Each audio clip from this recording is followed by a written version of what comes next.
Hello, hello. Hello, hello.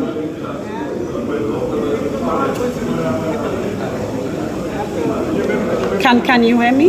Hello? No.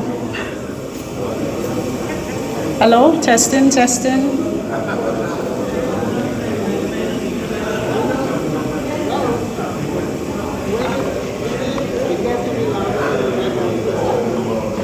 Yeah, the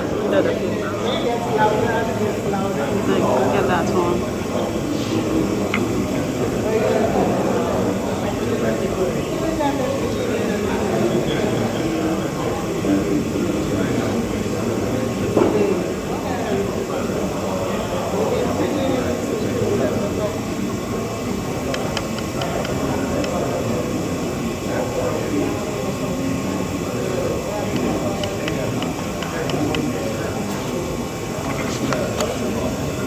Beg your pardon?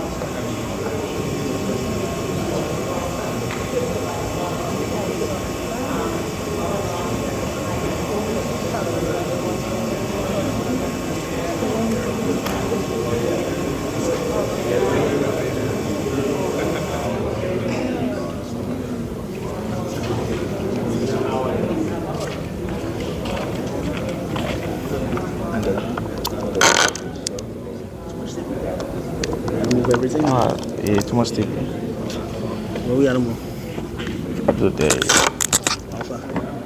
Wait, they say that all of day.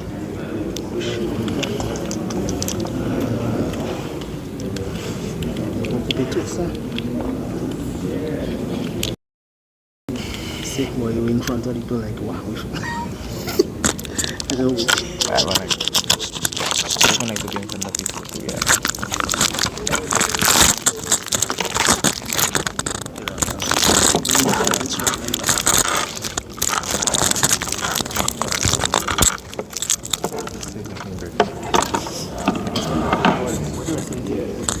Yamote?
Don't protect the rest of the people just always knock on them thing and getting all the fuck fuck.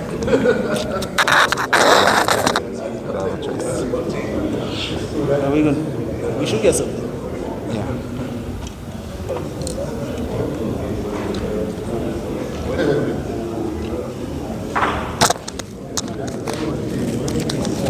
Yeah, mic check.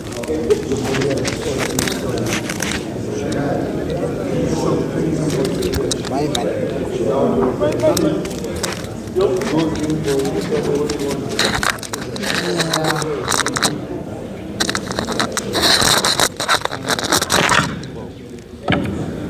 Hopefully it's the last name.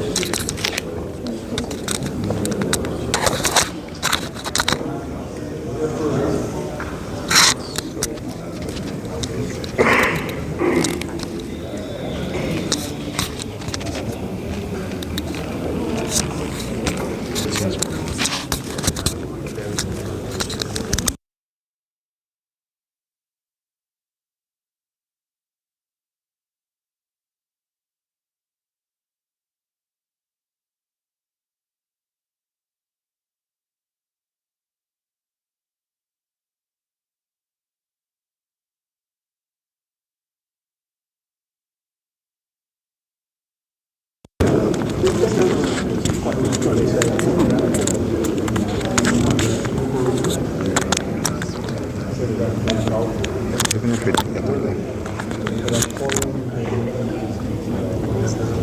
Do I have to hold this mic? Yes, you have to hold it to talk. Otherwise, they won't hear you. But you still have to stay there so that our mics can pick you up. And hold the paper as well. So I'm supposed to do that.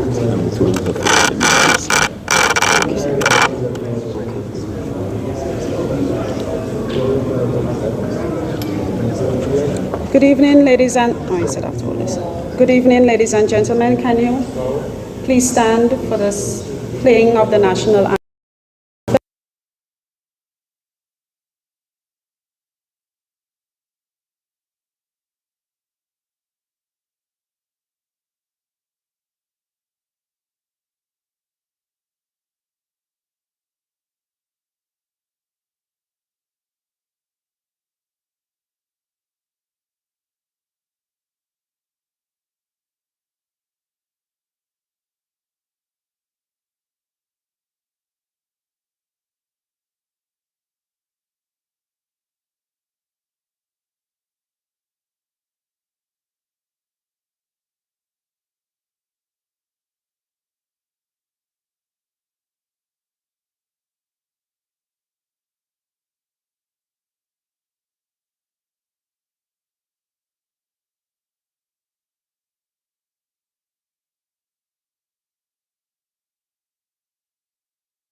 Joseph to join us up front, to join me up front with us in prayer.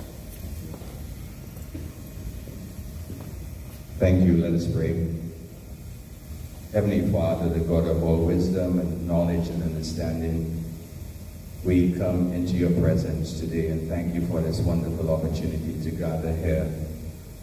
We thank you for your mercies towards us. We thank you for your favoring. We thank you tonight that we have the opportunity to be able to get some words of wisdom and insight and deep understanding into what we as a people need to do, what has been done and what is being done as a region. Father, you're the God who gives wisdom to your people. The wisest man who lived, Solomon, said that we should get wisdom, we should get knowledge, we should get understanding. So Father, tonight we just ask for your presence on the speaker tonight. We ask you to bless Dr. Alexis as he delivers this message to us. Father, we ask you to open our minds, not just those of us who are here, but those who are tuning in remotely. Clarity of thought, and it will be presented in a logical manner that we understand. Father, as we face challenges ahead, especially with things like artificial intelligence, that will redefine and is redefining who we are as a people, that is disrupting societies, and that will disrupt us in ways both positive and negatively, Father, we need to come together as a region and we need to re-strategize. We need to really think of who we are. And Father, this presentation is very timely tonight. So give us attentive ears that we may understand, especially what CARICOM is doing and what we need to do as individual member states and as individuals to get ourselves in alignment, to be able to take advantage of the opportunities that are ahead and to be able to mitigate against the challenges that we face. So bless all of us, Father, and we pray that you guide us and direct us, that we get back home safely tonight. We thank you in Jesus' name we pray. Amen. Thank you, Councillor Joseph. You may have your seats. Dame Colette Louisi, former Governor General of St. Lucia, Minister Alva Baptiste, Minister for Foreign Affairs, Senator Lisa Joaillier, Dr. Armstrong Alexis, Mrs. Alexis and family, Honorable Claudius Francis, Speaker of the House of Assembly, Ambassador for the Republic of China on Taiwan, Ambassador Peter Chen and Mrs. Chen, Senator George Goddard, Deputy Councilor of the Taiwanese Embassy, Maya Wang, Mayor Castries, Her Worship Geraldine Lendo Gabriel, Mayor Rosalie, His Worship Egbert Lucien and Mrs. Lucien, councillors and staff of the Rosalie Constituency Council, Chairperson of the Babonneau Constituency Council, Mrs. Gasper, specially and virtually invited guests, ladies and gentlemen, good evening. I want to begin by saying thank you for being patient during our technical difficulties. Thank you for joining us in person and virtually as we broadcast from the Vladimir Lucien Theatre at the Rosalie Human Resource Development Center. It's Friday, August 4th, 2023, and we have congregated to commemorate the 50th anniversary of CARICOM. The Caribbean Community CARICOM is a grouping of 20 developing countries. It comprises 15 member states and 5 associate members. It comprises a multilingual, predominantly youthful population of about 16 million citizens. We span from Bahamas in the north to Guyana, Suriname in the south. CARICOM is the oldest surviving or longest surviving integration movement in the developing world, and its core pillars for regional integration include economic integration, foreign policy coordination, human and social development, and security. Our coordinated foreign policies and single market functions have resulted in several regional successes in health, education, culture, and security. On July 4th, 1973, the Treaty of Chaguaramas was signed, and that established CARICOM. So about a month ago, the member states vibrantly celebrated CARICOM, and regional observations continue to date. I am Lavon with Auntie Daisy, and I am your mistress of ceremony this evening. Our lecture is themed with a CARICOM, 50 years of service to ordinary Caribbean citizens. The lecture will be delivered by a progressive, respected, and traveled son of Rosalie. But before he is introduced, please join me in welcoming Mayor Egbert Lucia to the lectern to issue the official welcome remarks.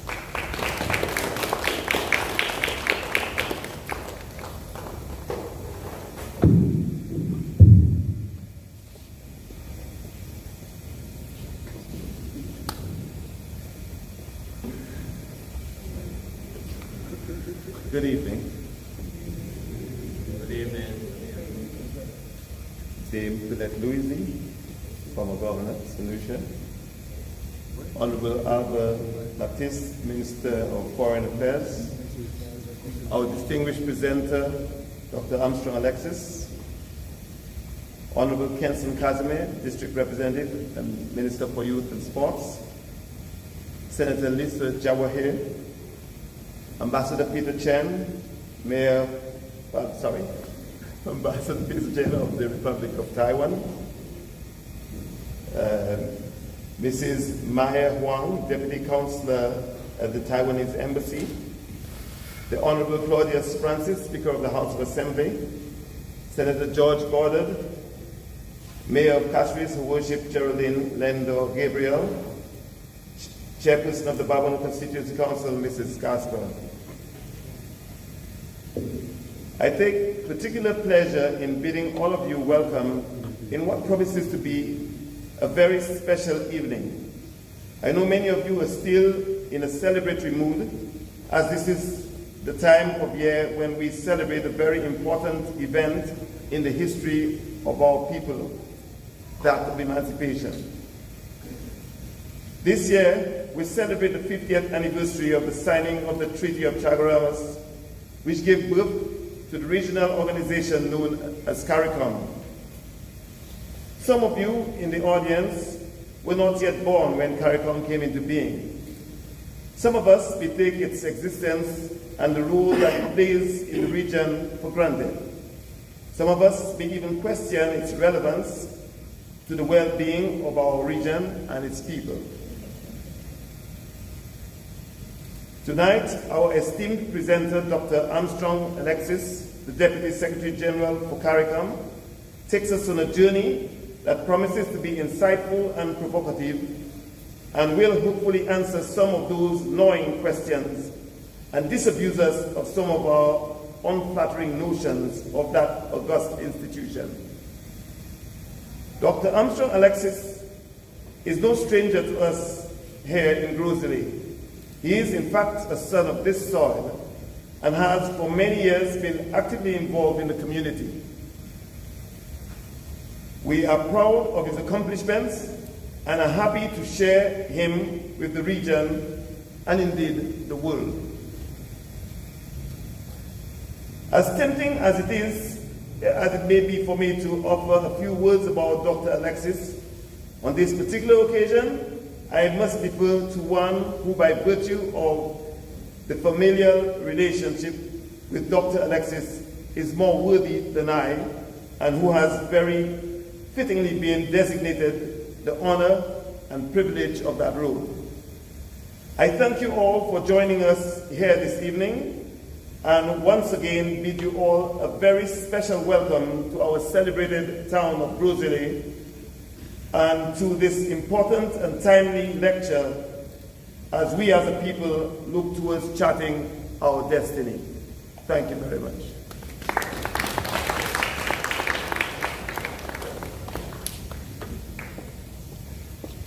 Thank you, Mayor Lucia. You said many things, and the comments about some of us not being born before CARICOM resonates with me, but yes, thank you for the welcome, Mr. Lucia, Mayor Lucia. So ladies and gentlemen, I hope that you're comfortable. I want to acknowledge the presence of Mr. Vincent Kazumi, Parliamentary Representative for Rosalie and Minister for Youth Development and Sports. I hope that you're comfortable and ready for some mental stimulation, and we now transition to the most anticipated part of the program. And I solicit the assistance of Mr. Janai Alexis to help me formally introduce our speaker.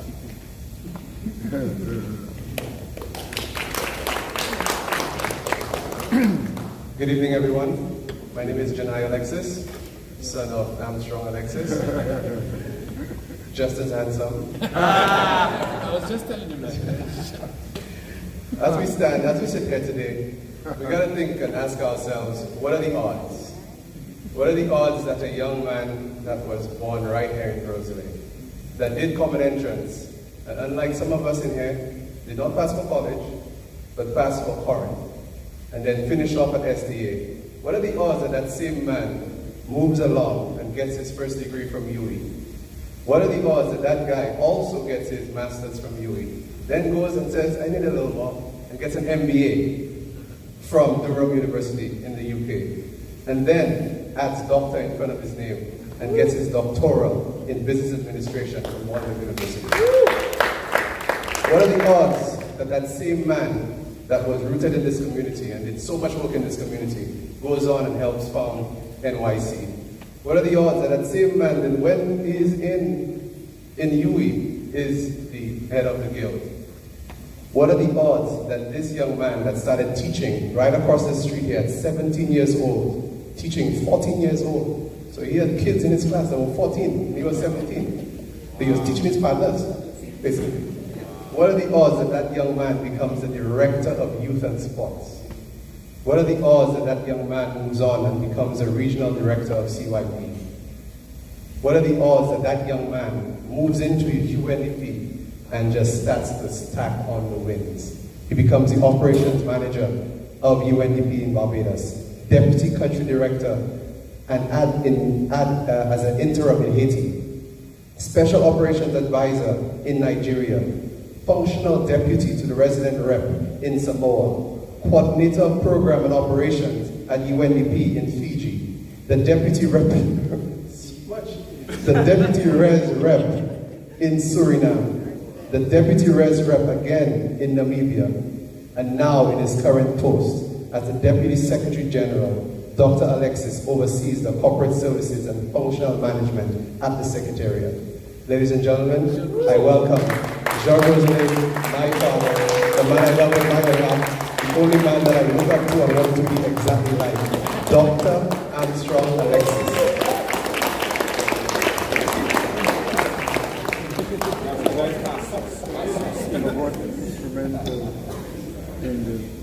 I kept asking me questions all week, and I did not realize why these questions were being asked. With protocols already established, and given the fact that we're starting a bit late, please permit me to simply say good evening to all of our dignitaries, our members of Parliament, Speaker, my family, friends, and all of those who are interested in this topic. Ladies and gentlemen, it really is a distinct pleasure for me as an original Jean Rosalie to be addressing you here in the heart of our beloved district. Rosalie has produced outstanding citizens for many of us, coming back and contributing to the upliftment of our village that raised its children is nothing short of a humble recognition of our love for our hometown. I'm fully cognizant that I address you tonight within the hallowed walls of the Vladimir Lucian Theatre, named after a young Jean Rosalie who has blazed the trails of scholastic brilliance, artistic excellence, and outstanding literary competence to become one of the Caribbean's most recognized and accomplished literary icons of our modern Caribbean civilization. We stand on the shoulders of giants in our community of Rosalie, who helped shape the early years of fermentation of a Grosley identity. Community leaders such as Ignatius Felicien, Samuel Lucia, Armstrong Alexis, outstanding sports personalities such as Tony Storm Fessal, Canis Louis, and Carol Moyes, entrepreneurs such as Willie Bowley, Scotty, and Jerome Copat Montoute, and religious leaders whom our parents oftentimes sent us to their homes to pray, have all contributed towards a Grosley that today stands tall as the most progressive district in the entire of this country, St. Lucia, and arguably the very. I therefore feel privileged, and with a deep sense of humility and sincerity, I wish to thank the Grosley Constituency Council for inviting me to share some thoughts with you this evening. Thanks to all of you in the audience and online for taking time to be a part of this rather auspicious event tonight. I want to start by asking whether anyone in the audience can recall July 3rd, 1973. This was a day that 4 leaders in the Caribbean, Prime Minister Errol Barrow of Barbados, Prime Minister Forbes Burnham of British Guyana, Prime Minister Michael Manley of Jamaica, and the host Prime Minister Eric Williams of Trinidad and Tobago, all immortalized as founding fathers of regionalism, met in the town of Chaguaramas in Trinidad to sign the Treaty of Chaguaramas, which gave birth to the Caribbean Community and Common Market, and which we fondly now refer to as CARICOM. Having announced the withdrawal of his country, Trinidad and Tobago, from the 1958 established federation, Prime Minister Eric Williams of Trinidad and Tobago proposed at the time the creation of a Caribbean community. He subsequently convened a meeting of leaders of Barbados, British Guyana, and Jamaica, which gave birth to CARICOM's predecessor, CARIFTA. And on July 3rd, 1973, the Treaty of Chaguaramas was signed, thereby establishing the Caribbean Community and Common Market.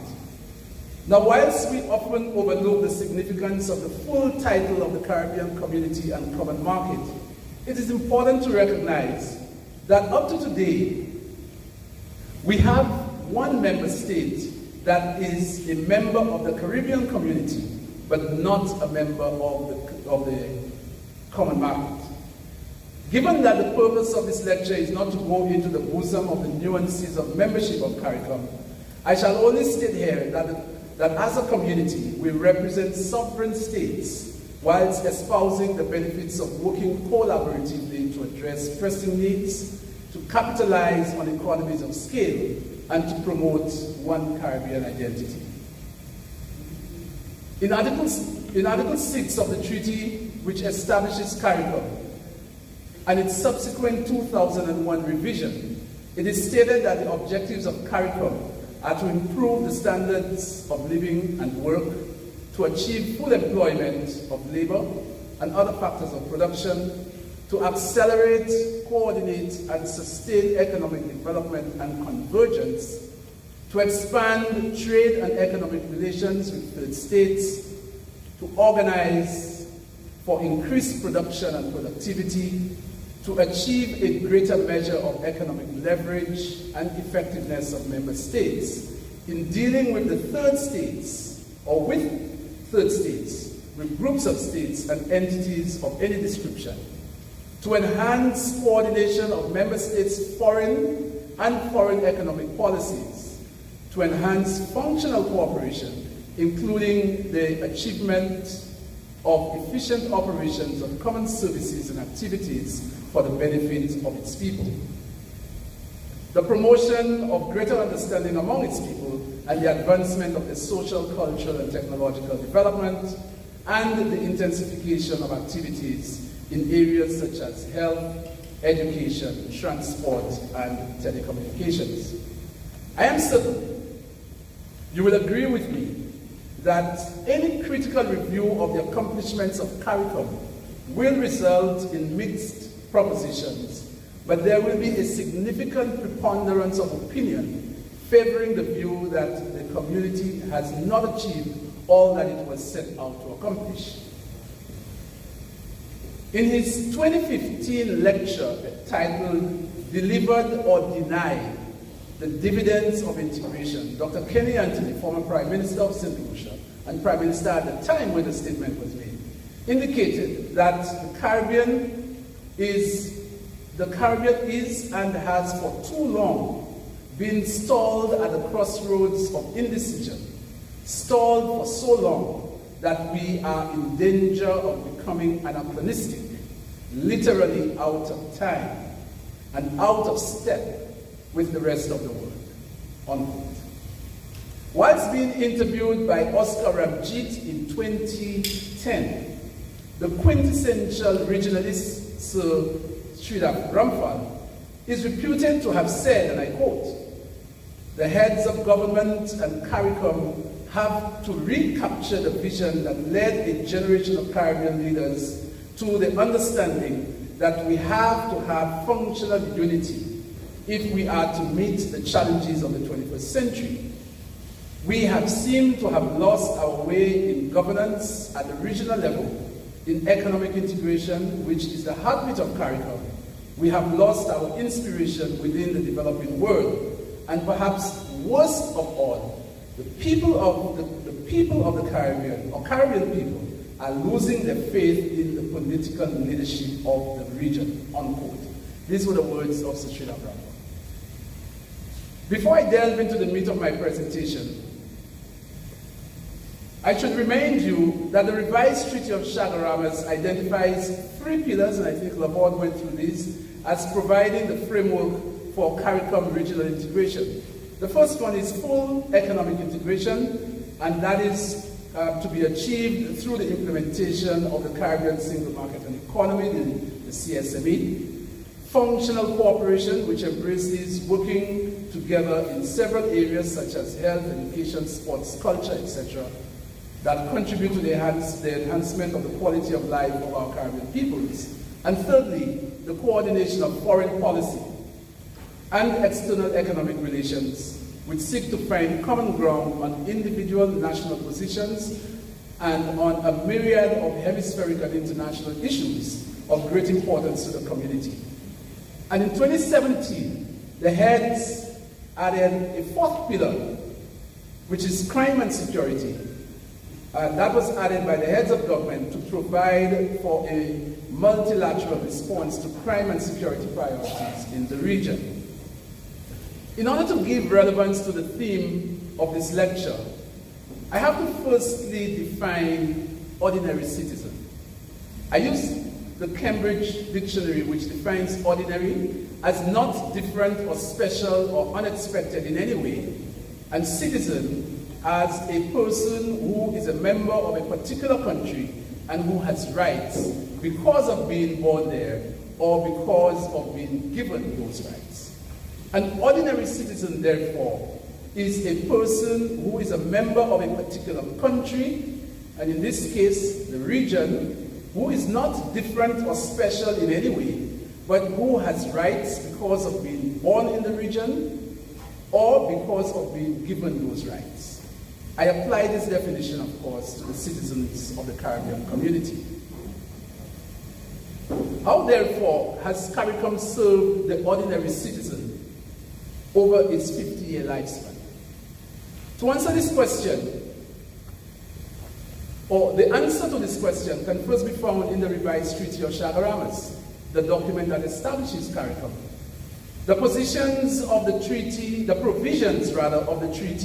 secure for ordinary CARICOM citizens rights such as being able to move freely within the community, the right to establish businesses, the right to live and work in any of the member states of CARICOM, and the right to engage in non-wage activities in any member state of the community.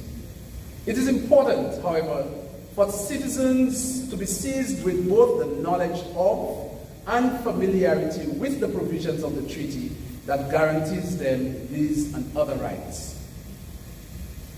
You see, ladies and gentlemen, CARICOM cannot be of service to the ordinary citizen if the ordinary citizen is not aware of the rights that he or she possesses, and that he or she does not even attempt to exercise these rights.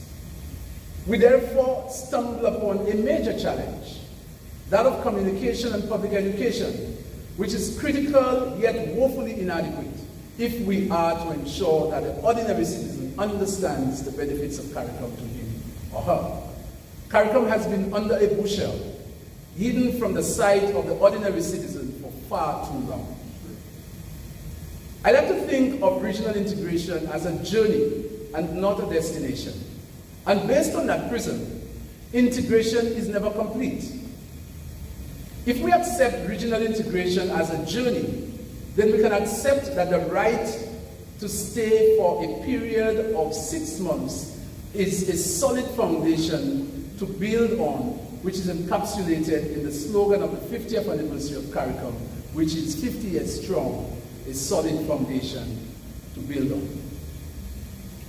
I am sure you are aware that at the just concluded 45th conference of the CARICOM heads of government held in Trinidad in July 3rd, from July 3rd to 5th, 2023, heads agreed to full free movement by March 2024. I will be returning to that in a while. Notwithstanding the paucity of information to educate the public on how the ordinary citizen stands to benefit from CARICOM, the governments of the member states of CARICOM have in some measure facilitated the exercising of the rights of the ordinary citizen by putting some measures in place for these rights to have meaning. I shall focus on a few examples that I am certain, though readily in existence, evades the consciousness of the ordinary citizen. Let us start by extending the definition of the ordinary citizen to nationals of CARICOM member states who travel the region. And then we will see that those rights that these citizens are accorded through some practical arrangements that have been put in place to facilitate them. As a result of a decision by the heads of government, and that is where we start, all CARICOM nationals, every single one of us, have the right to enter another CARICOM member state for an automatic stay of 6 months, irrespective of the reasons for the visit.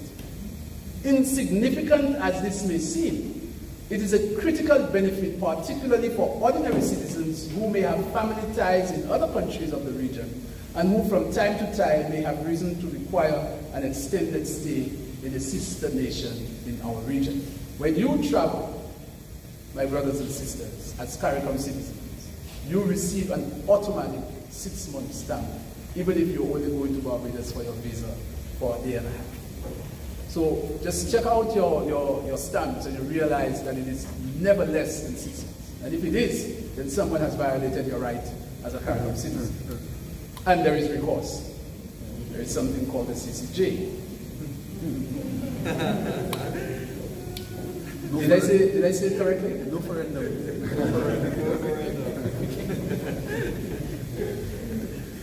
And just as my friend Minister Baptiste has always warned me, sometimes technology fails us. So please just give me a quick second.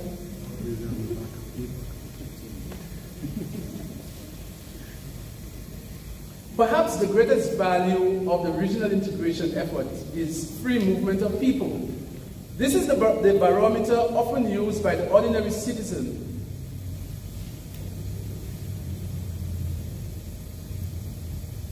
in the assessment of how well we have done as a region. And the public sentiment around how far we have come is oftentimes the pivot for other considerations about CARICOM and its development. I really have to stop here for a quick second. My computer has just frozen on me. Always have the back of people. See the back of people?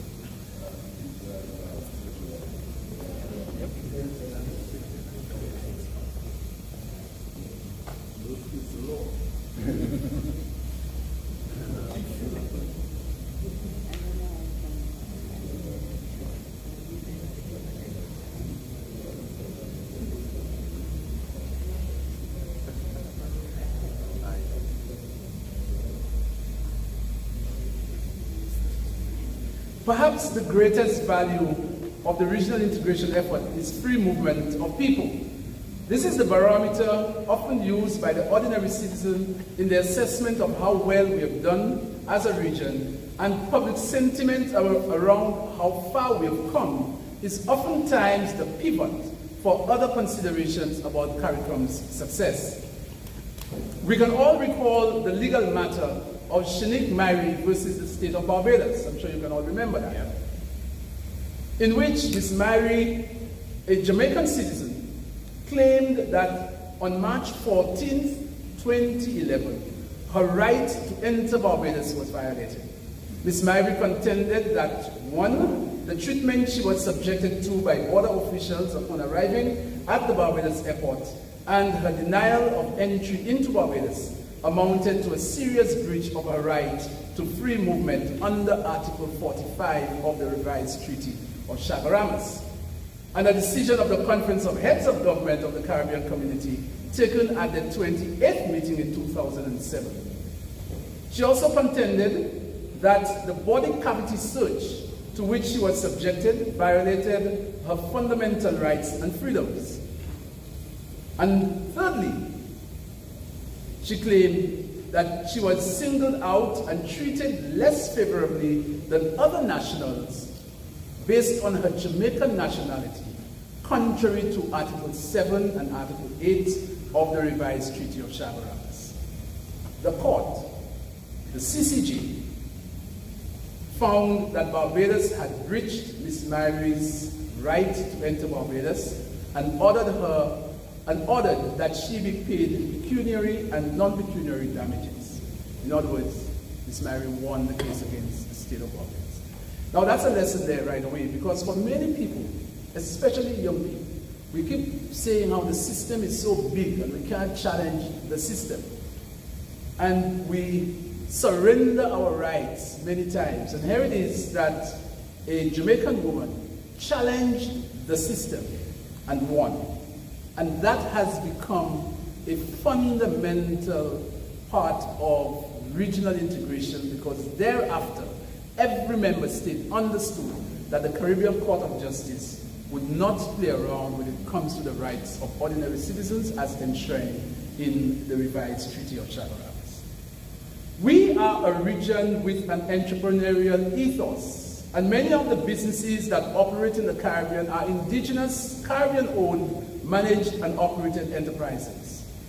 We are all too familiar with company names such as C.O. Williams, Massey, Rituals Coffee House, and Surgical Financial Corporation, which operate across many Caribbean states. Under Article 32 of the revised Treaty of Chaguaramas, nationals of member states of the Caribbean community have the right to establish companies, set up agencies, open branches, and have subsidiary agents in the territory of another member state. In other words, in the territory where that individual does not originate from. So if you're Grenadian, you have that right to establish a branch of your business in Dominica.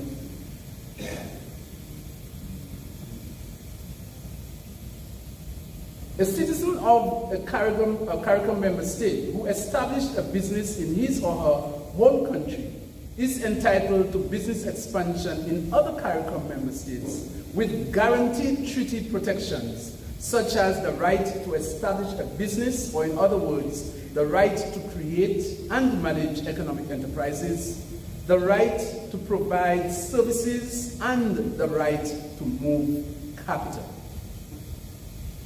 You will note that Article 33 of the revised treaty states, and I quote, subject to the provisions of Article 221 and 222, these are two articles dealing with matters being brought before the Caribbean Court of Justice, the member states shall remove restrictions on all the rights, on the right of establishment of nationals of member states in the territory of another member state.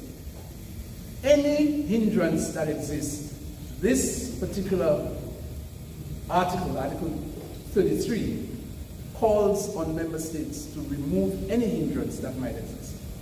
It is also noteworthy that businesses are protected against double taxation effectively permitting the non-payment of a regime of taxes to another member state in order to facilitate the free movement of capital and the establishment of businesses in another territory. But why do we need a treaty to allow us to move freely and to establish businesses, if we so wish, in the region? I'm sure that's a question going through your mind. Have we not always moved freely from one territory to another? Why is it that before CARICOM, in every one of the islands of the Caribbean, we've always known nationals of other Caribbean countries, living and working in our home country?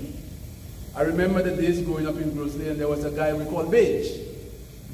You know, he became Uncle Beige, Mr. Beige, Cousin Beige. Where did the name Beige come from?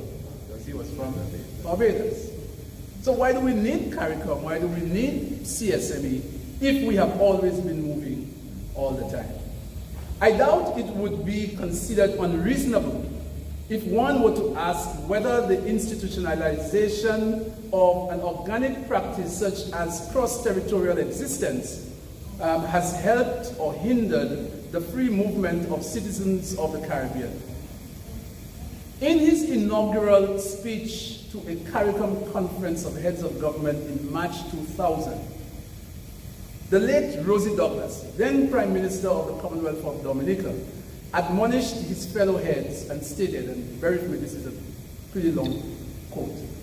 Firstly, it does not require a rocket scientist to determine that individual microstates in the Caribbean stand little chance of achieving the aspirations of their people if they stand alone and operate like Leibnizian monarchs, locked up in themselves and incapable of relating to others.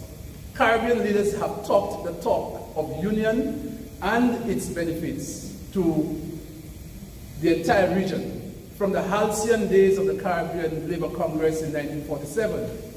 Over a half century later, our leaders were still darily repeating the same cliches about unity, the sole difference being that these statements are now dressed up in the bureaucratic jargon that seems to be a fashion of the new millennium.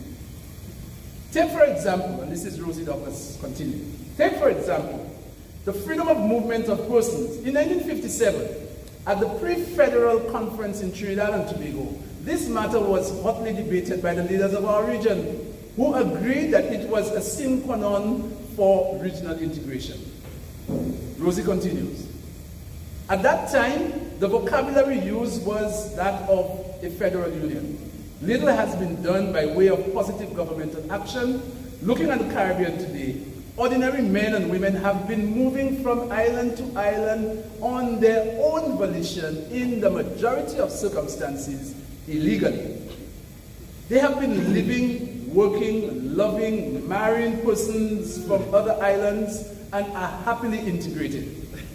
This aspect of integration is taking place not because of, in spite of, the ineffectiveness of the leaders of this region in taking the necessary steps to bring it into fruition. Our leaders must not be obstacles to what ordinary men and women in the Caribbean want. That is to be associated with each other at work and at play. We must take the necessary steps to legally effectuate this reality. It is fundamental that governments exist to serve human beings and not to deal in abstractions. Rosie continues, let us release the energies of the people of this region in this ever-expanding world of trade liberalization and globalization by freeing them to live and work wherever they choose. End of quote. Given Douglas's admonition and what we know to be the natural predisposition of Caribbean people, our sense of regionalism remains a solid part of our fiber, whilst we no doubt espouse nationhood, what Anthony Payne refers to as the simultaneous stamp of integration and fragmentation. This is particularly so since the era of political independence from our respective colonial oppressors. And no, colonization did not have a conscience. Certainly not a conscience certainly not a conscience that sought to liberate the oppressed.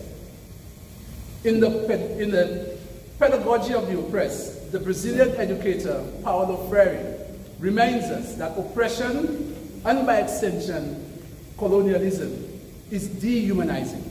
But then again, Freire advised that only the oppressed can save themselves from the oppressor. Only the oppressed can save themselves and the oppressor from oppression. And liberation must come with the oppressed, who must work their way through thought of a critical understanding of reality, which leads to action. But I have to admit, I digress.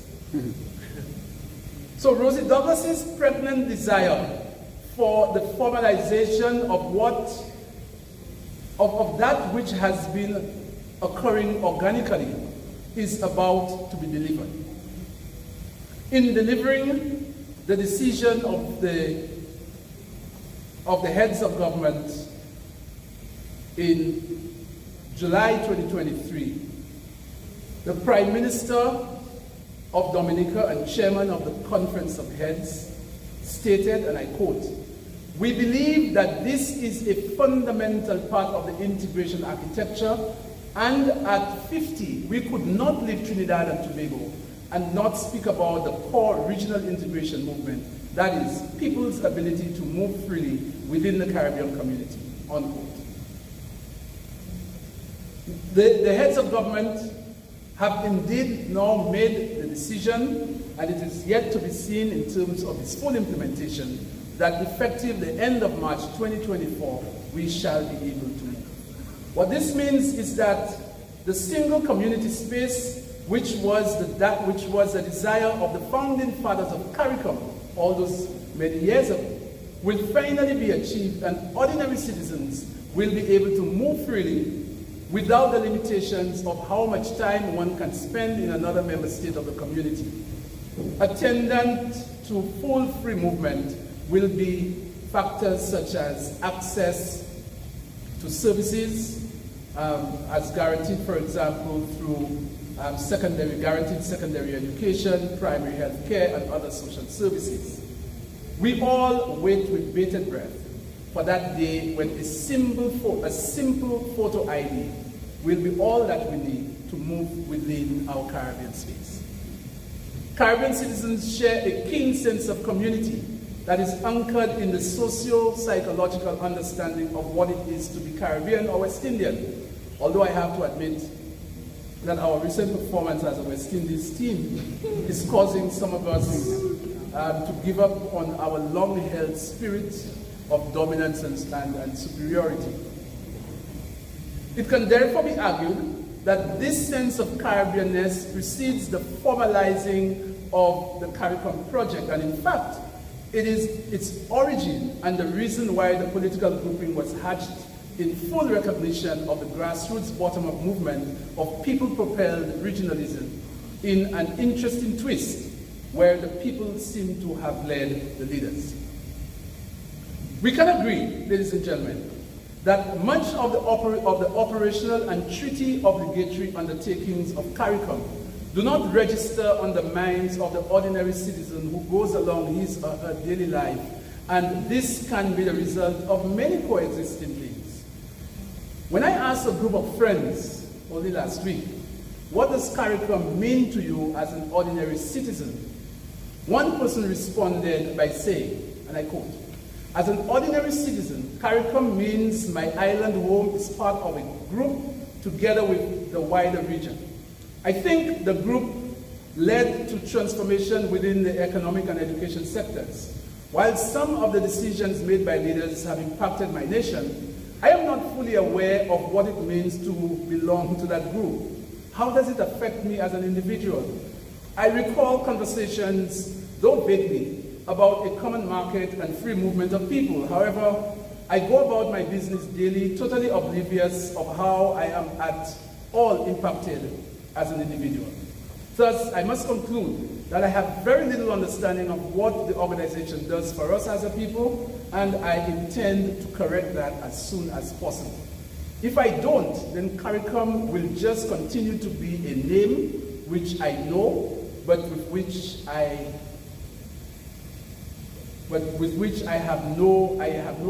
cannot readily identify. A name which I can't claim affinity to. A name to which does not readily arouse loyalty or ownership, unquote. And that's the response I got from a friend. In this response from my friend lies two objective realities. A, despite its achievements, CARICOM means little unless we are able to connect our daily lives with the work of the organization, the work that the organization does on behalf of the citizens of the community. And B, we are ineffective in communicating with the public what we do and how our service benefits them. Some course correction is therefore required, and no better way to do that than to articulate some tangible areas in which CARICOM has served and continues to serve ordinary citizens of the Caribbean. Let me start with a daily and rather routine activity that members of households engage in on a daily basis, on a weekly basis perhaps, and that is going to the supermarket and purchasing items off the shelf. Given the revised treaty, tariffs are placed on goods that originate from outside the CARICOM region. In other words, in order to safeguard the promotion of regionally produced goods and goods originating from a non-CARICOM country, is subject to a special tariff. Such a tariff is designed to ensure that the regional demand is first satisfied through Caribbean products. Whenever the market can be satisfied from CARICOM-produced products, merchants are not allowed to import from outside the region. Now, where a product is not being produced in the community, or where the quantity of the product being produced in the community does not satisfy the regional demand, or where the quality of the product being produced in the community is below the community standard, CARICOM may authorize the importation from outside the community. With such arrangements, particularly now that the challenges being experienced with global supply chains, items produced within the region is more likely to benefit from more responsive and shorter distribution chains. Not to mention, of course, the assumption that regionally produced goods should theoretically be cheaper than those produced internationally. And I'm saying theoretically because sometimes economies of scale can disrupt those factors. So an interesting thing that happens on a weekly basis, an importer may apply through his Ministry of Trade, may apply for the importation of bananas. That request is submitted by the receiving Ministry of Trade to the CARICOM Secretariat. There is a turnaround time of, I think, 5 days. The CARICOM Secretariat then sends that information to every member state of CARICOM through a savinggram, saying that importer X from country Y has applied for the importation of bananas from outside the region. Member states will then respond by saying there are no known suppliers of bananas in the region, or there are suppliers in the region and we can supply, or might say we have suppliers but we have orders and therefore we cannot meet that particular order. And some countries will simply not respond. A non-response is considered a response in that case. And what happens then is the Secretariat will then sign the exemption and inform the Ministry of Trade, who then informs the applicant that you may or may not import from overseas. So when we go to the supermarkets and we see goods on the shelves, and we always say, well, we see so many foreign goods on the shelf, there is a process. It is either that the quantity produced in the Caribbean is not sufficient, there is actually no supplier from the region, countries did not respond, or a number of other factors. Another example of service to ordinary citizens is in the realm of telecommunications, and in particular roaming costs. I know many of you will be very interested in that one. It is a source of constant frustration to ordinary CARICOM citizens that exorbitant roaming fees are charged when one travels from one Caribbean territory to another. The same companies that charge an unacceptably high fee to roam within the region have established companies in Europe, for example. And European citizens can navigate the entire European space without having to pay a roaming fee. And you have to ask yourself why. You know, there's a theory about blacklisting. I think it was the Prime Minister of Bahamas that says that the blacklisting seems to be the listing of countries run by black leaders.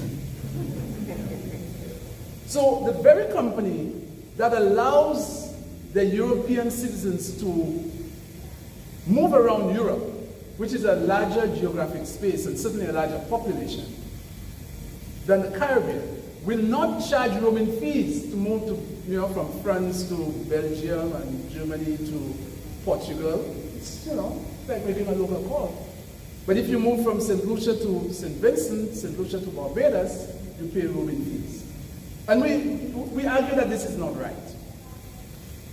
Equally, an American who has traveled to St. Croix, an island in the Caribbean, pays no roaming fees from the United States or from mainland United States. But if you travel from St. Lucia or any other CARICOM country to St. Croix, you are burdened with the costs that are simply unjustifiable in a modern e-based interconnected world. You may ask, well, why is that happening? But through the Regional Institution on Telecommunications, the Caribbean Telecommunications Union, the community has successfully negotiated better roaming rates with two major providers in the Caribbean, namely Cable and Wireless and Digicel. A declaration which was signed in Grenada in February 2022 requires the telecommunications companies to recognize that the unpredictable cost of mobile roaming serves as a deterrent for CARICOM citizens who use their mobile phones as they travel through the region. The declaration also recognizes that CARICOM citizens sometimes suffer what is called bill shock. You get a bill and you're shocked when you see that bill. CARICOM citizens sometimes suffer bill shock at the end of a CARICOM trip. Thirdly, roaming charges could be more transparent and affordable because you just get a charge, we don't know what it is based on, so that needs to be more transparent. And fourthly, the ability to roam among Caribbean states at reasonable cost is an essential characteristic in promoting greater connectivity within the CARICOM single ICT space and CARICOM single market and economy. I just suffered the same problem again.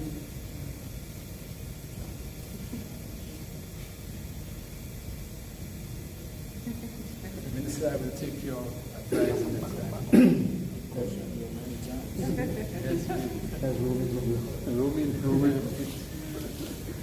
Am I roaming from Guyana? You back talk them so they can take it up.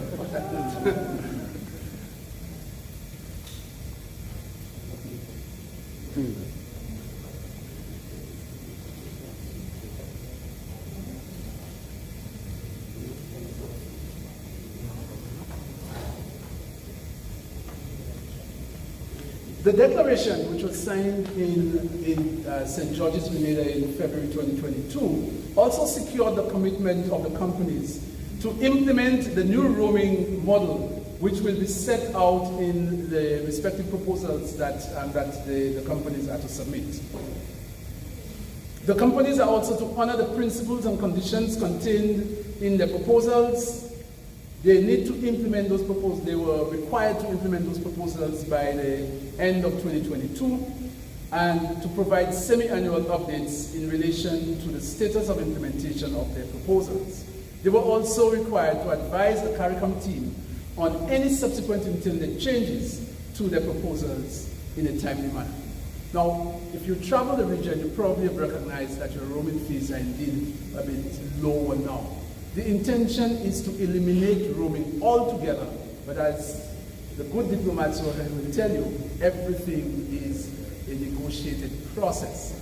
So there is an end in sight, but we have started with demanding lower roaming rates. These measures serve to benefit ordinary citizens, albeit those who travel the region in a major and significant way. Those of you in the arts, and I'm moving to another example, those of you in the arts will be familiar with the biennial hosting of the Caribbean's biggest cultural festival called CARIFESTA.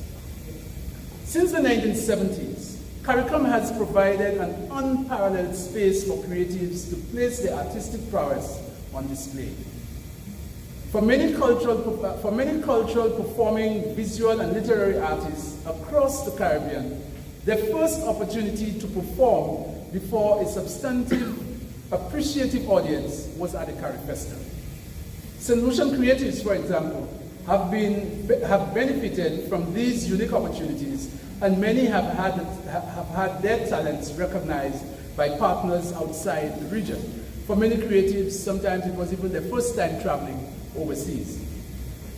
The plays and dramatic presentations at CARIFESTA put the best among us on display and has become a pillar of our unique Caribbean cultural identity. The onset of the COVID-19 pandemic, however, has derailed us a bit, and the CARIFESTA has not been held in a few years. We are hoping, however, to stage another edition of this iconic cultural festival in the coming year or two. If I was asked to identify one glaring, unambiguous example of our Caribbean identity being shaped by our collective conscience and sense of forward march, I would have to settle on our homegrown education system.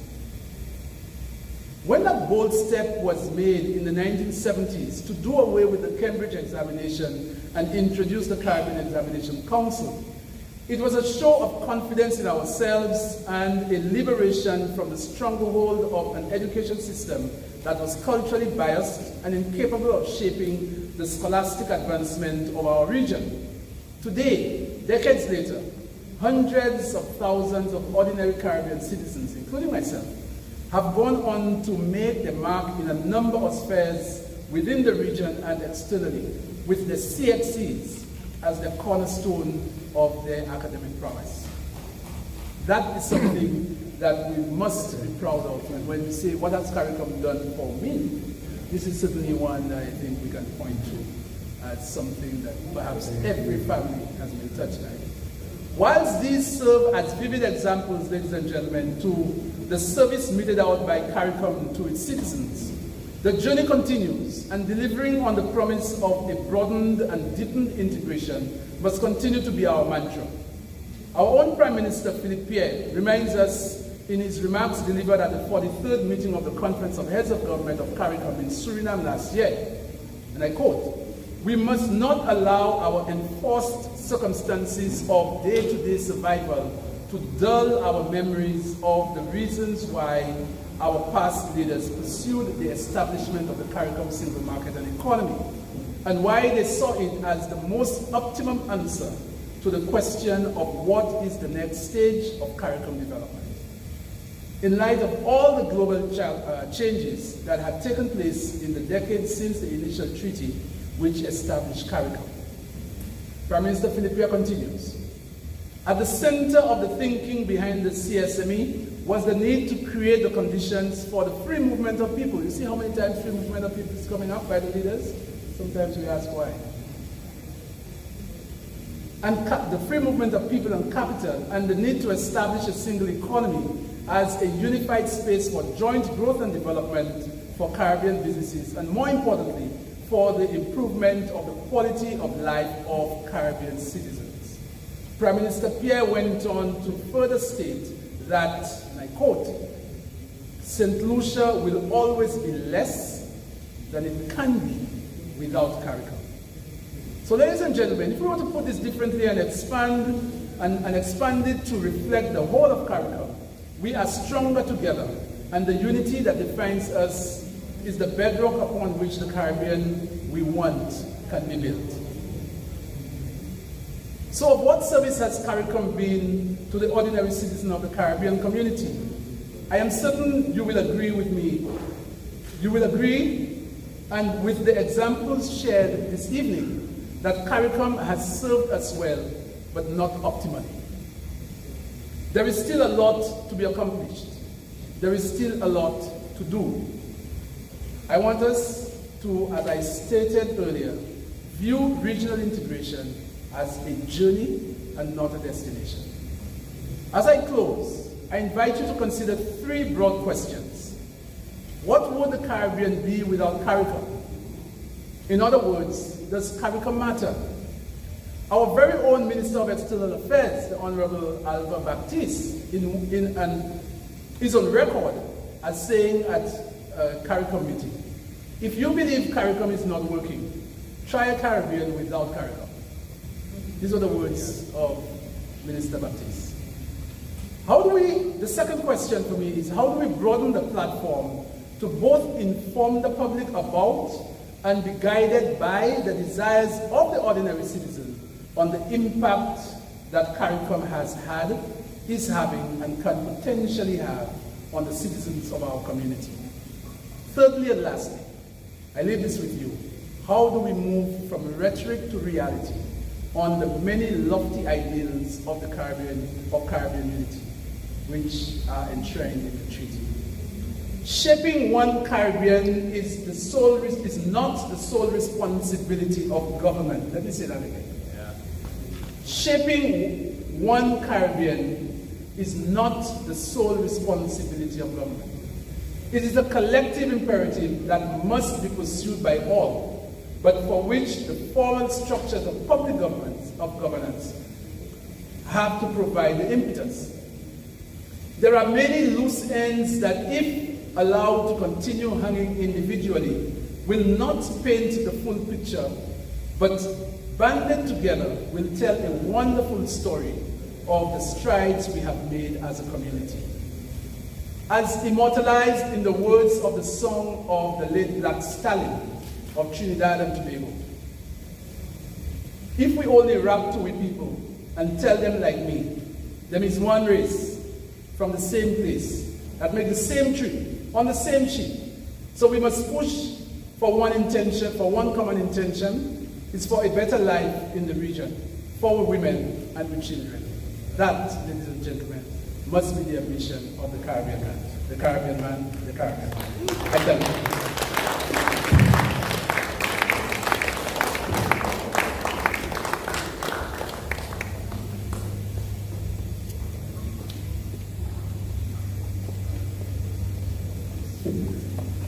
Thank you, Dr. Alexis.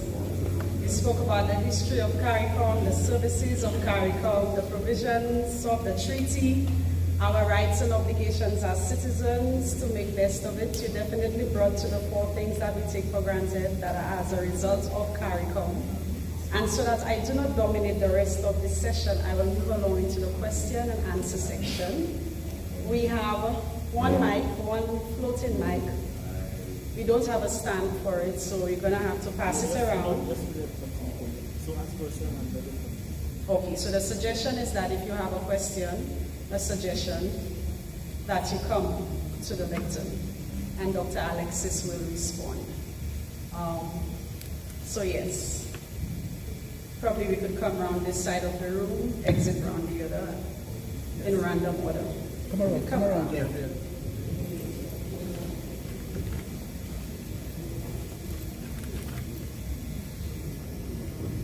Thank you, Dr. Alexis, for a wonderful presentation.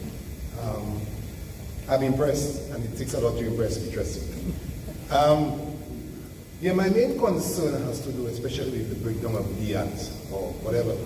And I am a Caribbean man who have traveled the region, and to see that after all these years that we could end up in a situation like that, it's really, I can't wrap my head around it. And I was having a discussion with some guys 2 weeks ago, and I was making a suggestion, and I hope, the minister is there, I hope he's listening, right? That we have a situation where aviation fuel is available in Trinidad at below market rates, right? Now, that's the last, latest that I know. I'm not too sure it has changed, right? So we have about 4 or 5 fledgling airlines in the Caribbean. And clearly, whatever is they're doing is not working, right? I mean, it's just out of this world of costs. It's just too high, the scheduling is bad, people are having to overnight, it won't pay. So I mean, I think most of us are aware of the host of problems. So I was thinking, why don't we approach the Prime Minister of Trinidad as a Caribbean, as a region, and say, hey, you know, you have Caribbean, is it Caribbean Airlines, right? Okay? Why don't we use that as our flagship carrier? And the Caribbean can invest, can do a model where we can invest in Caribbean Airlines, where they would be able to get the main ingredient in terms of cost, which is the aviation fuel at your cost. So every station in the Caribbean that the airline lands will get that aviation fuel at that cost. If you want the headquarters, that's fine. It doesn't matter to me one way or the other, right? And let us get Caribbean Airlines to run, or if you want to call it, replace LIAT in terms of the schedule. I'm just wondering, why can't we think of something like that as a region? I mean, you have the aviation fuel, which is a cost, and we can put the thing together and try to get this problem solved. I mean, we have had all the brains, and we have 2 Nobel laureates, we have had all sorts of brilliant minds over the years, and I can't see why we can't do it. So please, if you can help, I would like your suggestions. I feel like I should pass that question on to the Honorable Minister.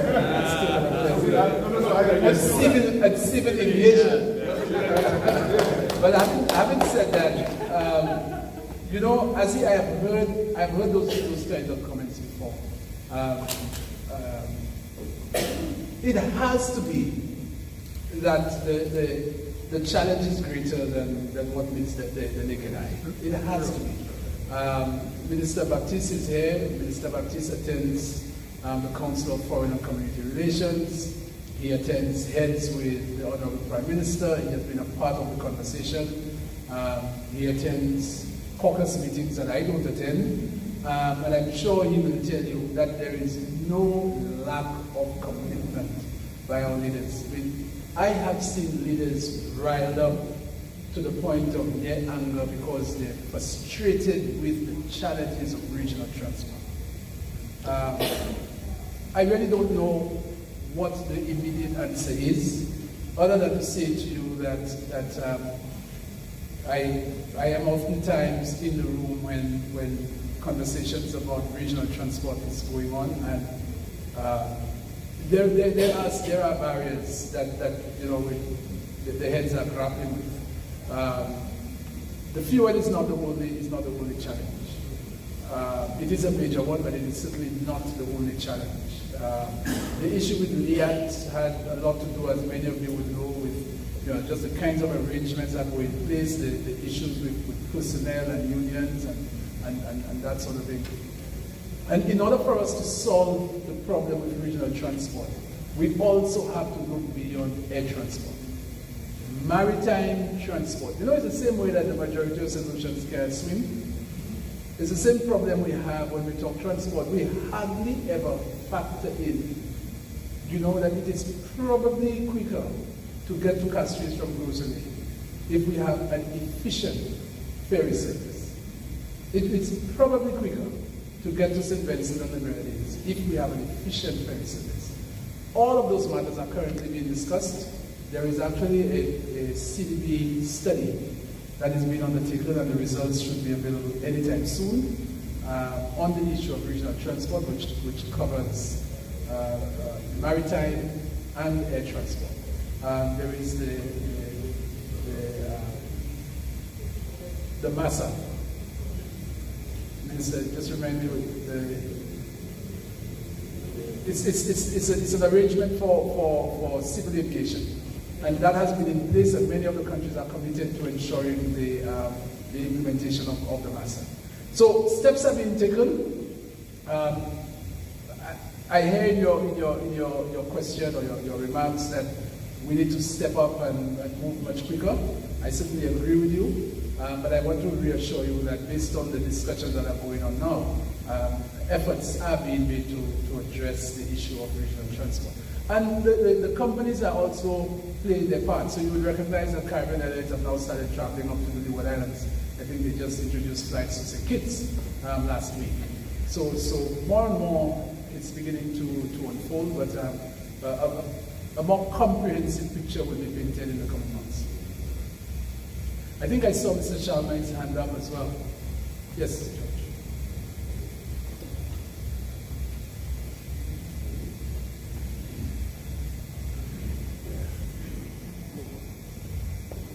Yeah, thank you, sir.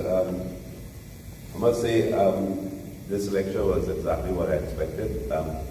Very well presented. And I just want to refocus on something that you said earlier about communication and education.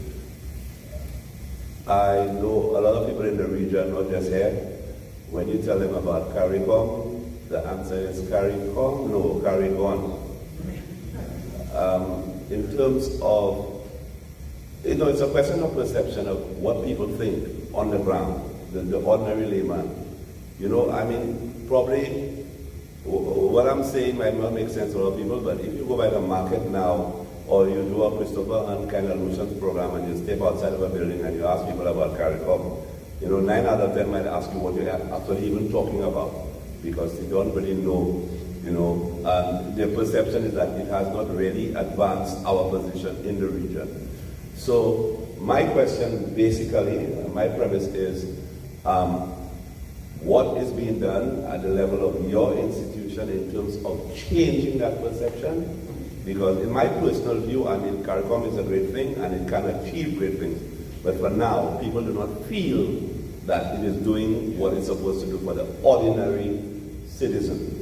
So my question to you is basically, how are you guys going to go about changing that perception of what people think about CARICOM? Great. Good question. I attempted to I did raise that in my presentation. Communication is a big problem. It's one of those things where, we show up for work every day, we do our work, and we assume that people know what we're doing. The reality is that it's not. And therefore, one of the things that the Secretary General has put in place within the Secretariat is a reinforced communications department. We are actually in the process, as we speak, of hiring a communications manager, program manager, to head the communications department. We have started producing some programs to educate persons on CARICOM. One of the problems is distribution. So we are actually looking into the possibility of liaising with the various GISs around the region, because these are all government, and therefore programs that are produced by CARICOM will be able to be shared with the respective public information, GISs around the region, and that becomes part of your local content as GIS. So you don't have to be going around searching for local content. CARICOM can help provide some of that information. Another aspect of the work that we do as well is that whenever officials of CARICOM travel, to the extent that time permits, we try to have public gatherings like this one. So I was really happy when the Constituency Council agreed that we could do this public lecture. The Secretary General, when she travels, she visits schools. She works very closely with the CARICOM Youth Ambassador in the respective member state. Every member state has 2 CARICOM Youth Ambassadors appointed by the government. So those efforts are being made. Are they enough? Probably not. But we also have to recognize that some of the issues that CARICOM deals with, whilst they impact the lives of the ordinary person, they don't necessarily occupy the thinking of the ordinary person on a day-to-day basis. So whilst we're busy dealing with roaming charges, for example, it is only when it happens and we go to the communities and we say, if you travel, especially we have students who are moving from St. Lucia going to the respective territories for higher education. We have people who travel for work.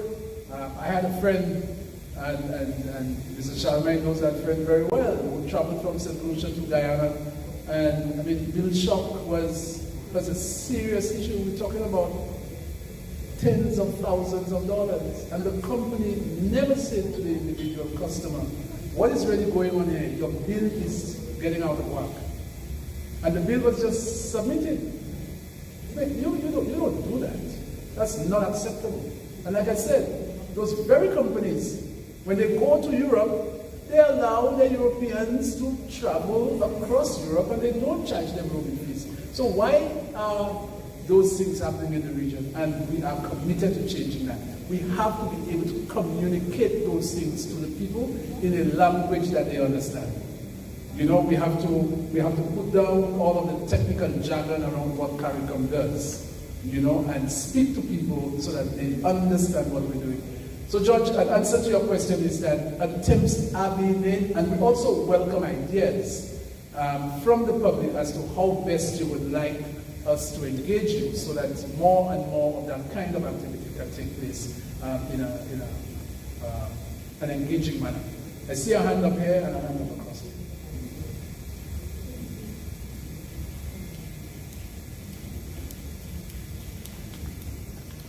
Good night. Maria Fontanel. I won't give add more compliments, but I just add my voice to what was said before. In terms of, I have just some suggestions in terms of the education part, because, for example, I know that in many schools, languages are mandatory.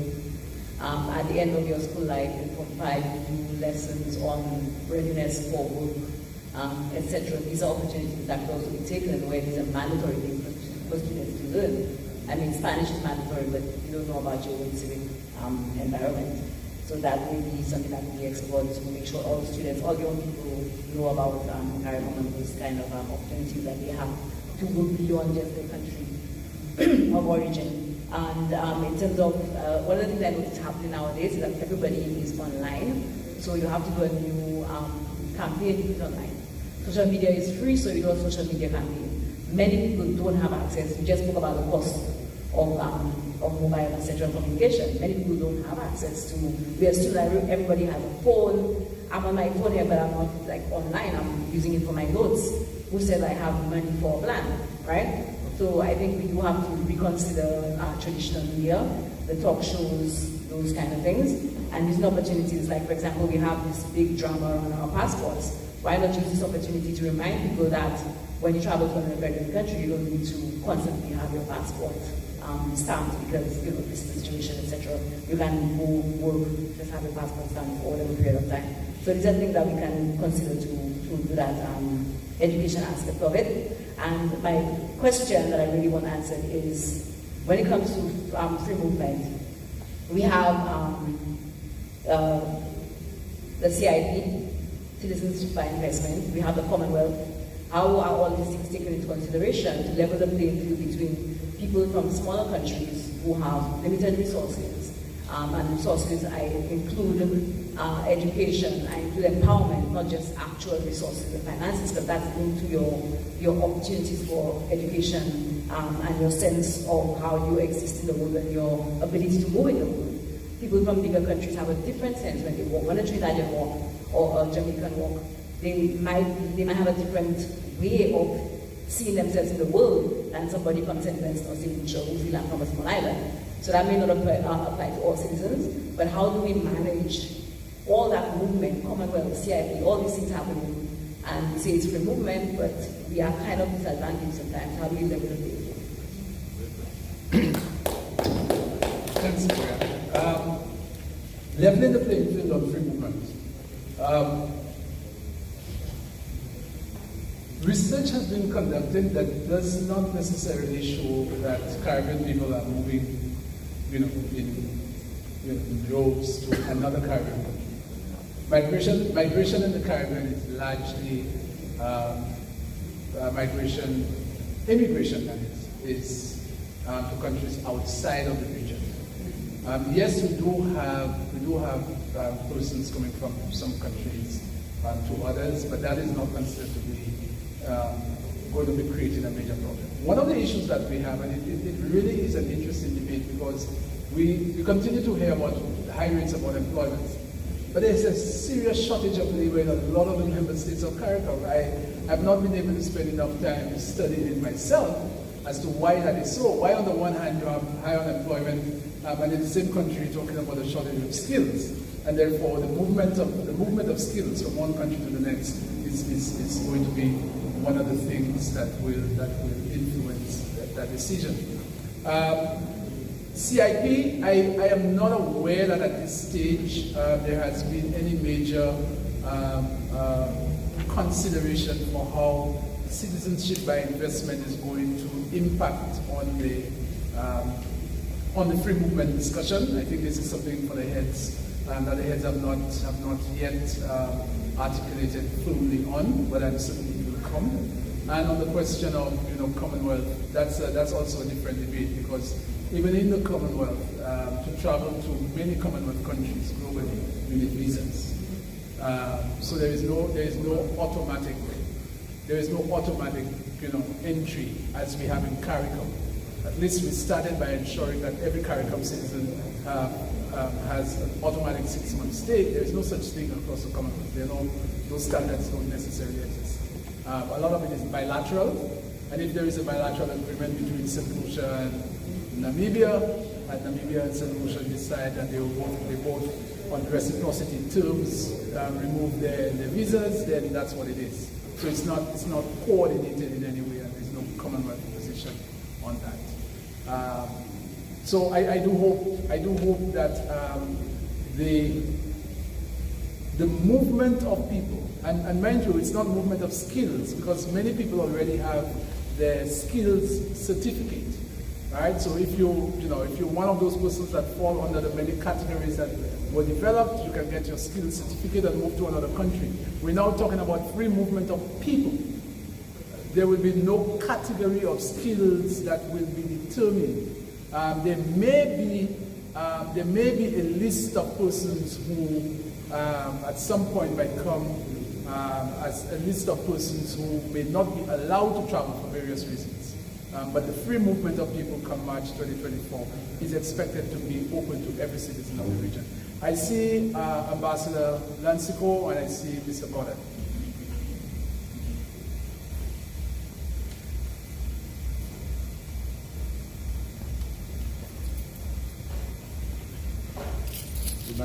Nice to see you again. Thanks for a great lecture. Friends, it is a subject that has troubled me a lot, that lack of knowledge of what CARICOM is about, what CARICOM is. And in many of my writings, formal and informal, I have tried to address the matter.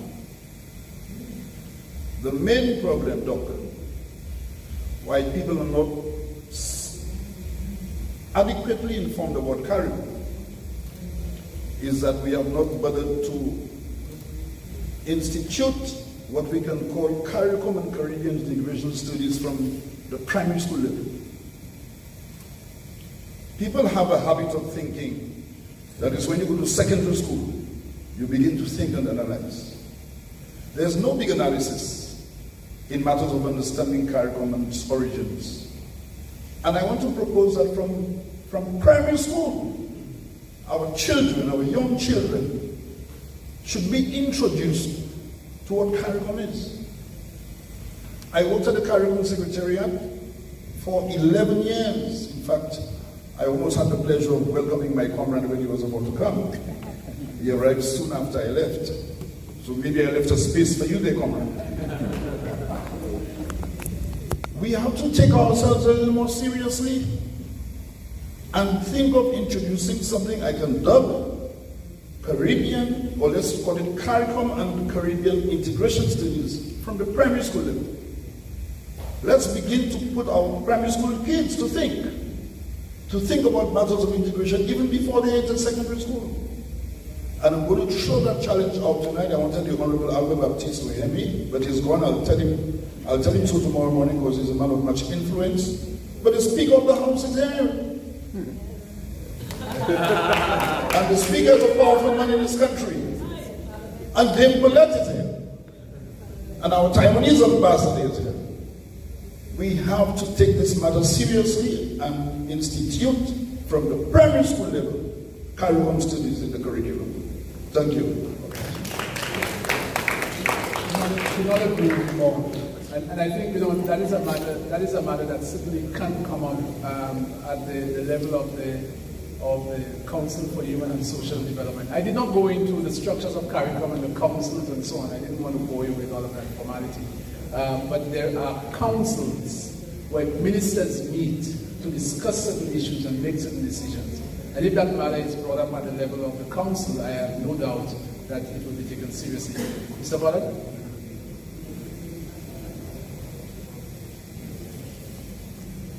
Good evening. We have heard a lot of talk over the years of the single market and economy.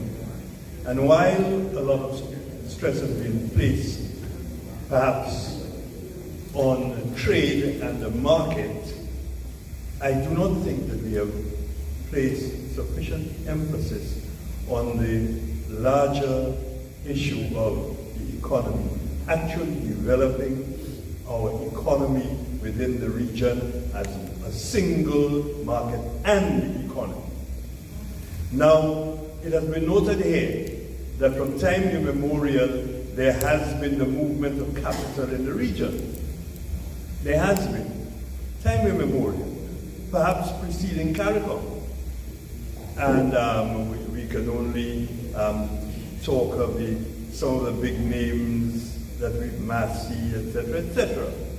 However, the movement of capital, it appears to me, has to be coupled with the movement of labor and skills. Now, this has been touched on here, but I get the feeling that there has not been enough attention given, because while we talk about free movement, you can go into another country, spend 6 months, Trinidad 6 months, Barbados 6 months, St. Vincent 6 months. But the serious issue of the movement of labor, the movement of skills, I think we have not given that serious enough attention, because from what I can gather and from my standpoint as a trade unionist and one who has practiced industrial relations, there still seems to me in various territories that protective and perhaps ill-conceived idea that I am protecting my little labor market within my little 238 square miles. I don't know, Dr. Alexis, if you want to shed a few thoughts on it. You know, I remember I've been in so many conversations where I say to people, all politics is local, and the politics of skills and the politics of labor. And so it's perhaps one of those areas that simply, you know, it behooves our political leaders to remain broad-minded on those issues, because sometimes the local political pressures, you know, can bring problems, I would imagine. The movement of labor in the Caribbean, I think, is something that has to be done. The Caribbean Congress of Labor is a partner. Attends CARICOM heads of government meeting as part of civil society, and there have been a lot of conversations with them in terms of how to better manage, which is why when the skills certificates were being conceptualized, there were a number of categories of skills where individuals could gain their Caribbean skills certificate in certain areas. So that has been in practice. I think it suffers from what Mr. Charlemagne mentioned earlier. There continues to be a lack of information around those things. And who applies for a CARICOM skills certificate? There are some categories that are underserved. You know, some of the categories for farm workers, for example, is underserved in terms of people applying for skills certificates. You know, and part of it is because they probably simply don't know. And therefore we have a responsibility, member states and the Secretariat, we have a responsibility to inform the ordinary citizen of what exists. Because as I said in the address, it's pointless saying that we have rights if we don't even know that we do have rights. You know? So there must be that education, that public education must form part of it. When that happens, I think we will be on a better footing. The other part of what is happening that you might be interested in is the heads have now, as part of establishing their quasi-cabinet, have now established a new role on industrialization.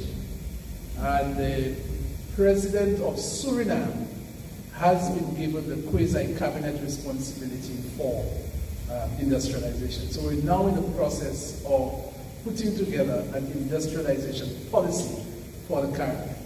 Another interesting thing that is happening, because we have to know how it's going to impact labor, how it's going to impact our labor force, our populations. The heads have also been discussing, and decisions will be made pretty soon, on the establishment of a CARICOM Population Commission to be able to study the population, study the dynamics of the population growth, the movement of the population. There are UN ECLAC reports that suggest that by 2037, our populations will begin to decrease in the Caribbean. Would you believe that? Our populations will begin to decrease. We are already plateauing, we're already flatlining in some countries. So that information is necessary for us to be able to plan effectively going forward. I see the Mayor of Castries, I see a councillor there, and I also see, okay, I will have you next.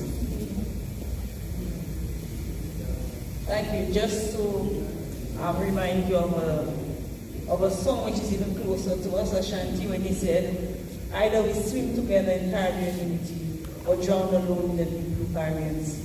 I think that one epitomizes CARICOM in a very, very powerful way. And it's something that we must not forget. I speak, though, of the fact that for us, CARICOM to be seen as important, the whole issue of equity in that whole CARICOM framework has to be given some level of focus. Importantly, I remember a particular Caribbean leader indicating that that particular country was not the ATM of other countries. Yet we forget that the shell, yes, a prime minister. It was not a prime minister, it was a what?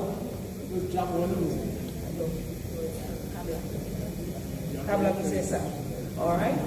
So, all right. So I remember that very, very clearly. But what I'm actually saying is that when we look at the supermarket shelves of our small islands, it is actually flooded with the goods of other countries, whilst the goods of the very smaller islands do not stand a chance on the shelves of those other countries. And I believe that we have to give that some level of focus, because without doing that, we are not going to be moving together. And I believe that it is that level of inequity in the relationship with Liat which also contributed to the downfall of Liat. So we need to look at it, and we need to ensure that in our entire dialogue, that level of equity is made to bear in that relationship. Otherwise, it is going to stifle the global CARICOM.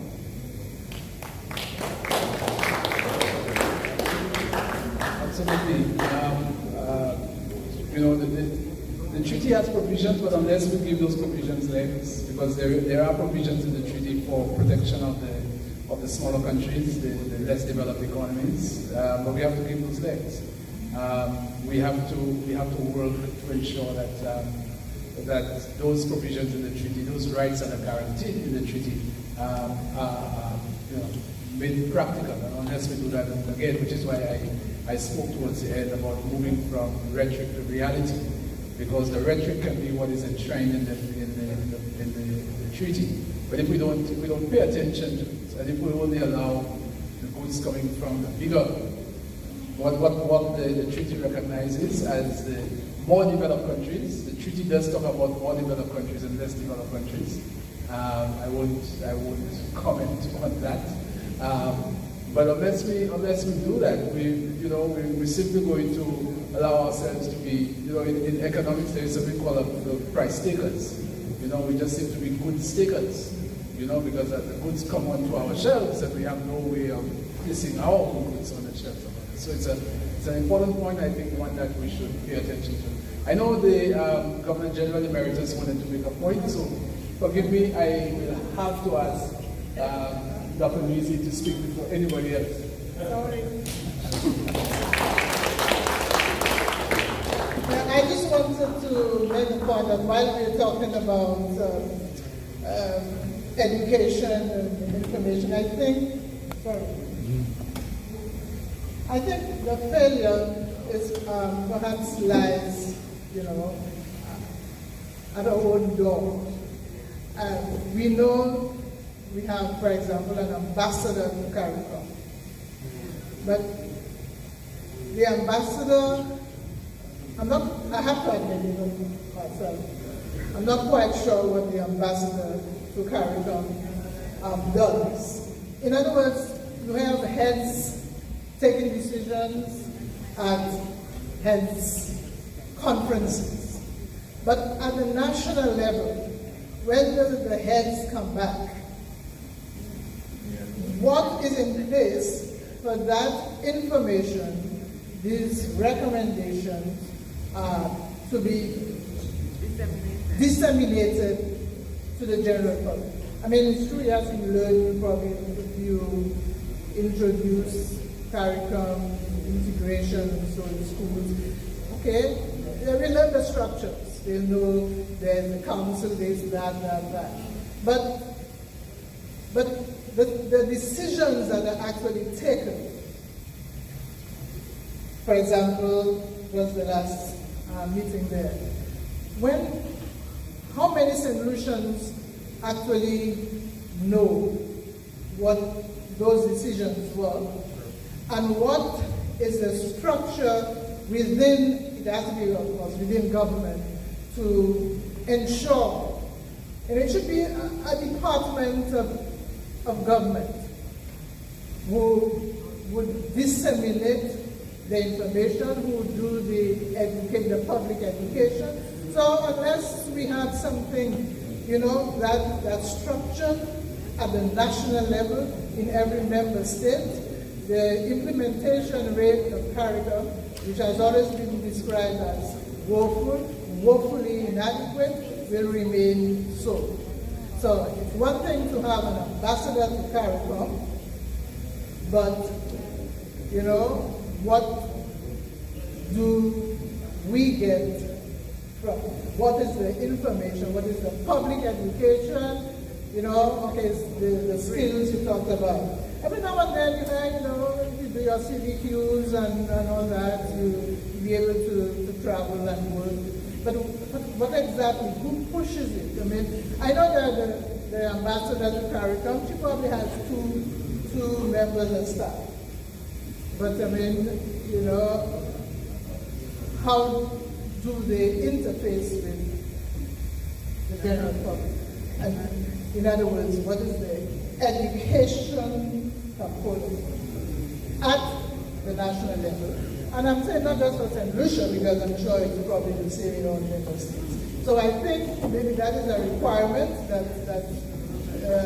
that governments in each member state set up a department in whichever ministry. I mean, it could be external affairs if you want. It could be right now the ambassador to CARICOM is in the office of the Prime Minister. But it could be external affairs, it could be education, it could be the Ministry of Education. All you need But you need some structure, some unit that would then communicate. CARICOM Secretariat, people of St. Lucia, or St. Vincent. That's so. I just wanted to make that point. Very, very well made, Governor General Emeritus. Very, very well made, and that's the thing. It has to be. The entire chain has to ensure that the links are strong enough, because the Secretariat cannot do it alone. Member states have responsibility. The structures that we put in place, we have CARICOM ambassadors, we have CARICOM youth ambassadors, whose role really is to connect CARICOM to the young population of the region. And I don't know how well, I think, Lamont, you might have been a CARICOM youth ambassador at some point. Oh, your husband Chad was a CARICOM youth ambassador, so we have CARICOM youth ambassadors. I was told by the moderator that we can only take 2 more questions, and I saw Mr. Satney and Mr. Lucia. Oh, and Jim, we'll take 3. We'll take 3. Okay. Thanks. Just very quickly, 2 diverse points. And one of them is the film industry. And we see within CARICOM, the film industry is virtually dead. And in the 70s, Jamaica had a very vibrant film industry. But we look at St. Lucia, Trinidad, and Jamaica itself is not what it used to be. Haiti at one point showed promise. Now, what really brought that to the fore for me was with the strike of the writers in Hollywood. When I heard the numbers, it was to me so alarming. 160,000 writers. Now, we know our industry will not be able to compete with the US, but I'm saying I think it would fall on the responsibility of CARICOM, for instance, because of its position, to really give the film industry in the Caribbean a head start. We've seen Nigeria, we see where India is super big. There's a lot of money to be made there, but there's a lot of exposure for our young people, harnessing their talents. And as far as it exists right now, it's a dead zone for films in the Caribbean. And I think something can be done, but it will take, a sort of organization like CARICOM to show, and to take the lead on that. But very quickly, another small point, the AMOC, and it's the super current, if you like, of the Atlantic. Last week, the scientists confirmed that their initial prediction that the AMOC would possibly collapse by 2095 is wrong. And there's a possibility that it may collapse as early as 2025. That's 2 years from now, and that would have disastrous consequences for the whole world, but particularly for the region. And I'm surprised that I had nothing from anyone on the region on the AMOC and the sort of impact it's going to have on our lives, and all of the things we talk about will effectively be futile. Thank you. Thanks. Thank you, Stanley. Let me just say that as much as you don't see me taking notes, this entire session is being recorded. I really like the point about the film industry.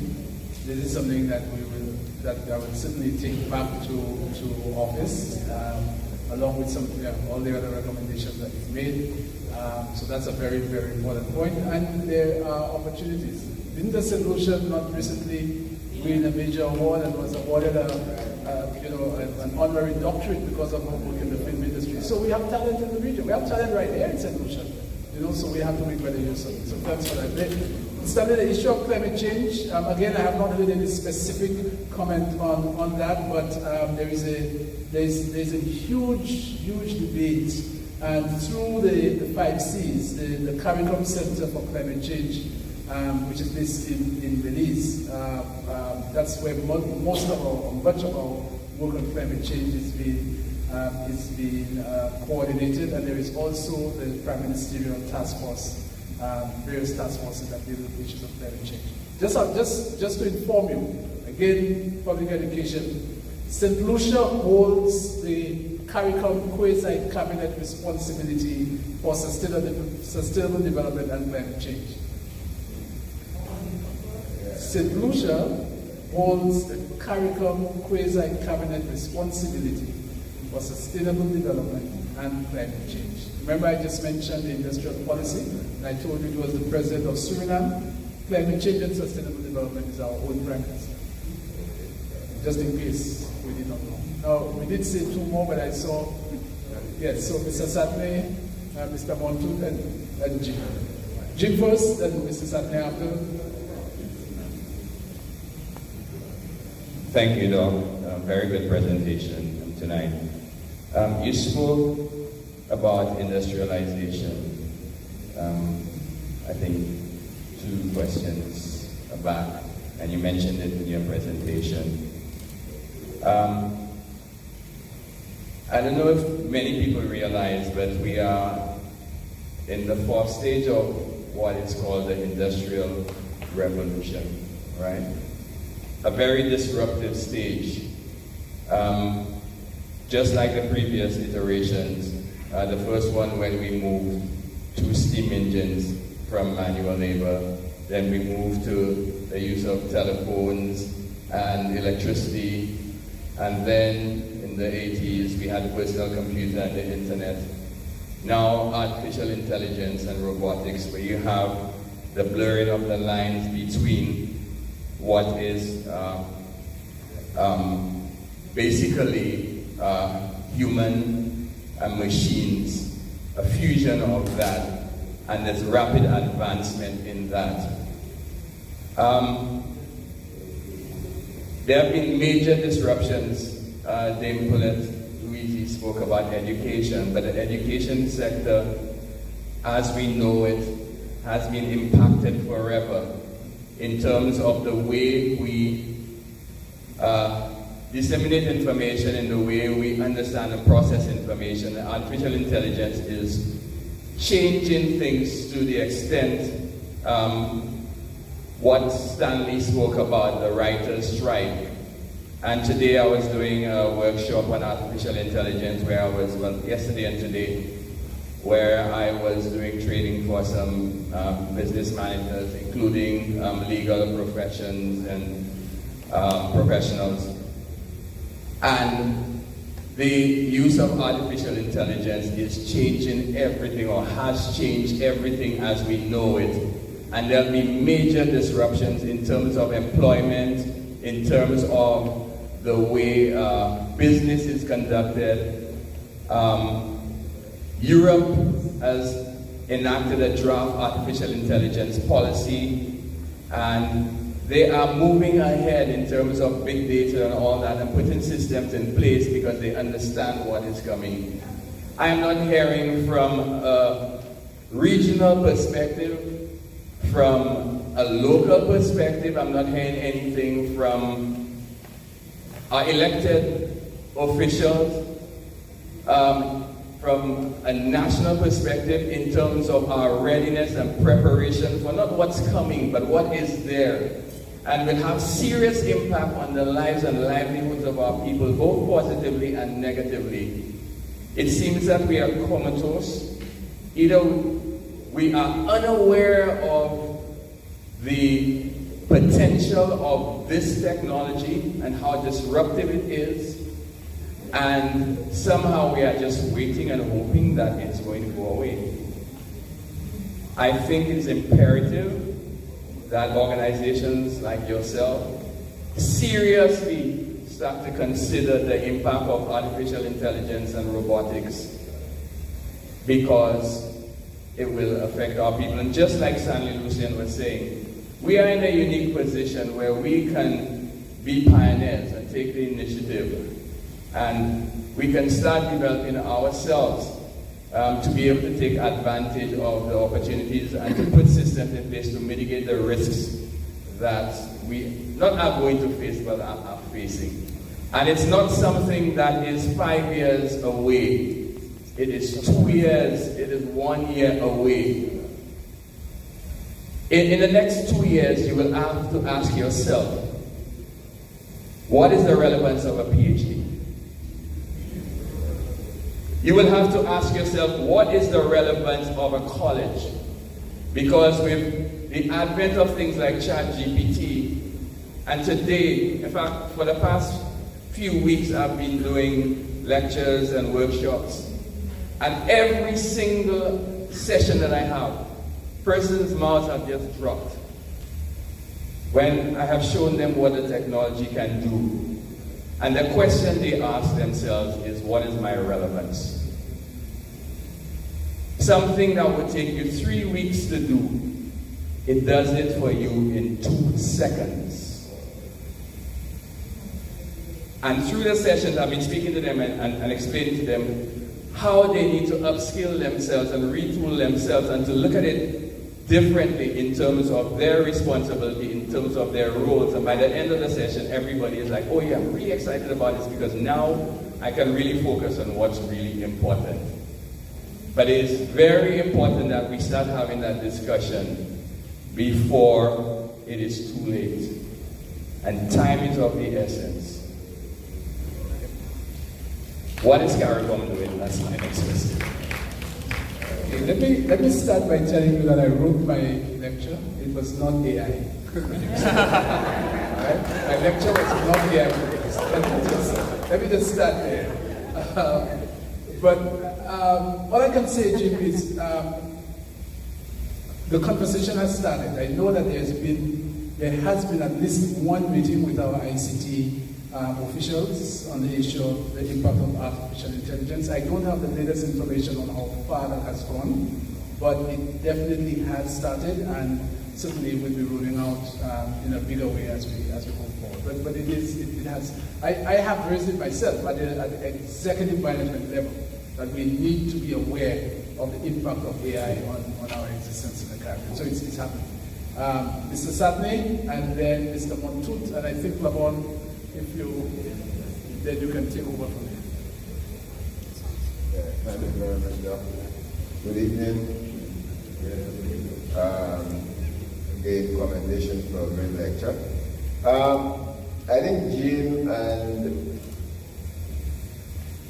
Dave Collett started the process which I wanted, and to a certain extent, Ambassador Lansco. And that is somehow, I mean, many months ago I had some associations with CARICOM when I was in the public service. And to date, if I was to go back into the service and still dealing with CARICOM, I wouldn't see a big difference. And that's just my own observation. The reason why I'm saying so is because I have not seen a significant and appreciation of the global pressures that are taking place around us and the dynamics of the geopolitics that is taking place. And I'll just mention a few examples, and it's not for you to kind of respond on. It's just really points that I think as a people we need to be aware of. For example, all the high levels of protectionism, protectionist policies that are taking place among the OECD and more advanced and developed countries. Particularly, I'll just use one example, the immigration policies. If you realize, again, they are rapidly trying to have a significant brain drain of our skills and our human resources. Who's living? Nurses, other skilled young persons. Canada has work and study programs. The UK, look at what is happening. So we need to begin to appreciate the impact of these things, not just for now, but for the next 10, 15 years, and what it's going to have on the development of the Caribbean, and what implications it has for the very CSME that we speak of. That is just one. The other issue I wanted to note, and I will not, but areas such as health, security, regional and national security. The issue you touched base on the issue of the climate change, but again, not just climate change for climate change's sake, but its implications on food security, food and nutrition security. These are the issues that we need to begin to really challenge ourselves about how these things. It is one thing dealing with the theoretical issues and what it is all about, but how does it impact the grassroots, the person in Canris, the person in Soisel, the person in Soufrière and Vieux-Fort? How these things are going to impact on those people has to reach, and that is where I think CARICOM on its own, as a grouping, and national governments on their own also need to begin to, we need to ask ourselves those kind of questions. And my second big point is, going forward, I think we need to begin to figure out how do we democratize CARICOM, right? To get persons, I think we started by saying, begin to teach kids at primary school level about what is CARICOM and the whole issue of West Indian history and the development of our people, right? But I think the EU has done something similar in the last 5 or 10 years. What they've done is they have a special program in which they try to get to all local communities, whether it be scientific, whether it be schools, whether it be NGOs, to encourage them to submit special programs and the needs that they have to solve problems, right? And I think we need to have some section or some unit or organ so that we can begin to do that. For example, use the organs like CARDI in food security issues and so on. How do we promote backyard gardening and all those kinds of things? So that is the sort of level I'm talking about, right? So we need to democratize it so that it gets to the level at the ground, to the people who are going to be affected by it. Thank you. Thank you. Thank you, Mr. Sandy. And as I call Mr. Montut up, let me just say very quickly on the issue of democratizing. There is a CARICOM charter of civil society. The Secretary General has just appointed someone in her office to give life to that treaty. So again, you're going to be hearing a little more on that, to bring non-state actors into some kind of role within CARICOM. So that's going to happen. I am sure many of you have heard 25 by 25. I'm sure many of you have heard that the Caribbean community is aiming to reduce its food import bill by 25% by the year 2025. It's called the 25 by 25 initiative, and it has to do with food security. It has to do with finding ways to reduce the cost of inputs into food and ensuring that our people can survive in this region. These are just two very quick responses I wanted to give before I call on comment. Thank you. Mr. Deputy Secretary General of CARICOM, I want to share your experience when you first stepped in the office, in the Barbados office, and Deputy Chairman. Share your experience with the crowd.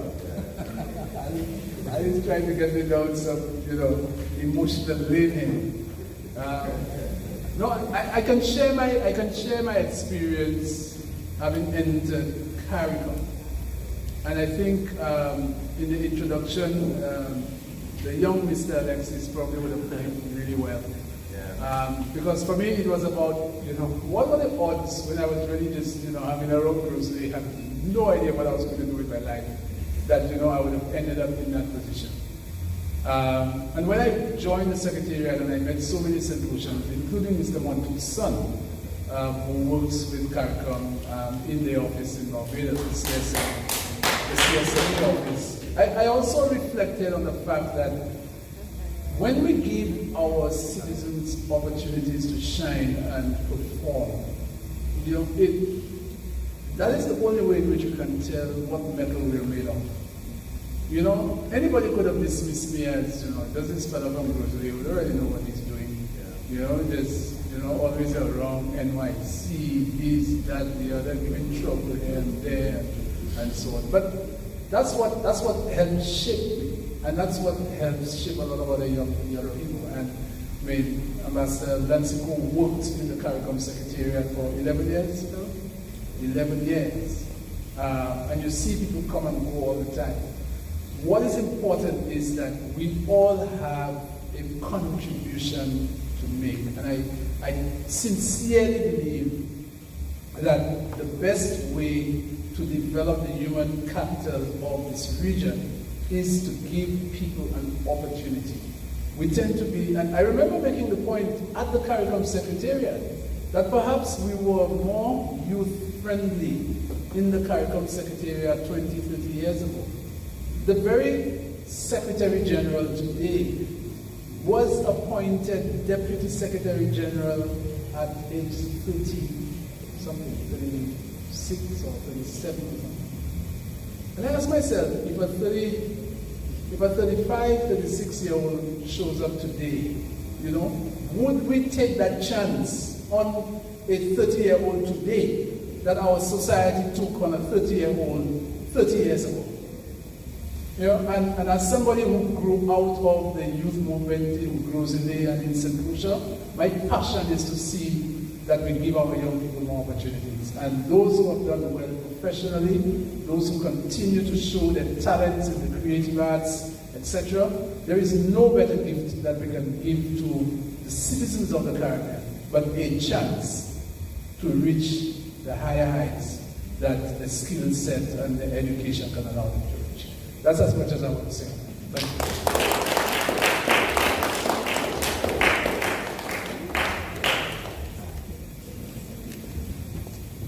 Thank you very much, Dr. Alexis. Thank you, everybody, for your contributions. I now call on Councillor Linda Charles Ambrose to do the vote of thanks.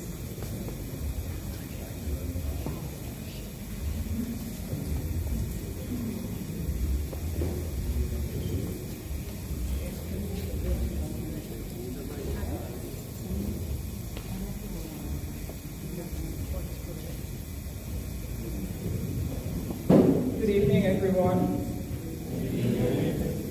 I would like to recognize the protocol which has already been established, but I would like to recognize a few people. We are here tonight. Speaker of the House of Assembly, Honorable Claudius Francis, Senator Lisa Jawahir, former Governor General Dame Paulette Louisi, Ambassador for the Republic of China on Taiwan, His Excellency Peter Chan and Mrs. Chan, and other members of your mission, other members of the diplomatic corps, including Ambassador Peter Lansico, Mayor of Grosile constituency, His Worship Edward Lucia, Mayor of Castries, Her Worship Geraldine Glendor Gabriel, Chairperson of the Babonneau Constituency Council, Mrs. Lucy Gasper, other distinguished guests, ladies and gentlemen. My task this evening is to thank our very distinguished lecturer, a son of the Grosile soil, in case you all didn't know. Yes, AA, and I'm saying AA, I'll explain that later. So the Deputy Secretary General of CARICOM, who is now based in Guyana, Dr. Armstrong Alexis, his initials are AA. And you know what A stands for, right? Excellence. So, this gentleman over there, the son of Grosile soil, he was born to be great. Some have greatness thrust upon them, and this greatness has been thrust upon him by the CARICOM Secretariat. Now they say some are born great. Was he born great? I think so. His initials are AA. So every time you say AA, if you miss a call and you say A, think of our deputy. He's right over there. Okay? Some achieve greatness, and I know he worked very hard to be where he is today. Did you know he was an educator as well? I'm not talking about the educator who sings calypso, but he was an educator, and he taught my son. Imagine that. You remember that? You remember? Okay, he did. Now, on the theme of emancipation, Bob Marley talked about emancipating ourselves from mental slavery. None but ourselves can free our minds. Has that happened? Sadly, no. Not 100%. But thankfully, we have somebody right here in our midst, based at the CARICOM Secretariat, who will help us in the CARICOM region to emancipate ourselves from mental slavery. So your task is huge, Dr. AA, is huge. Remember that, AA. Okay? So I would like to thank some other people who made this lecture this evening possible. And the first one I would like to thank is your son, Master Alexis, who did a great introduction of his father. I am sure you're thinking, this is my beloved son, in whom I am well pleased, right? You need to tell him that.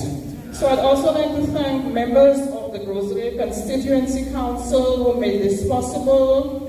GIS, you came here to cover this event, thank you very much.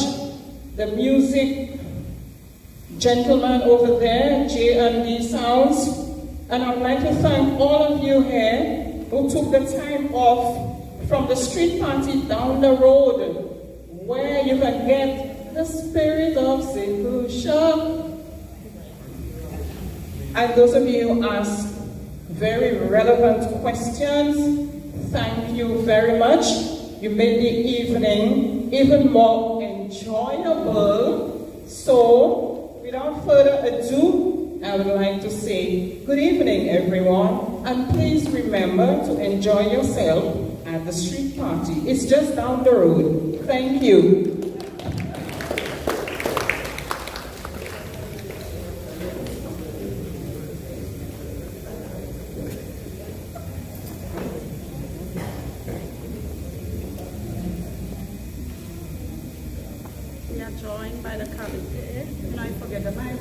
I did that deliberately just to see if you'd have noticed that, so everybody's still alert.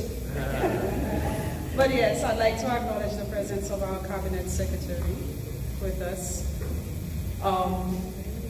Also, by a slight extension, I'd like to thank each of you for joining, for staying, and for engaging.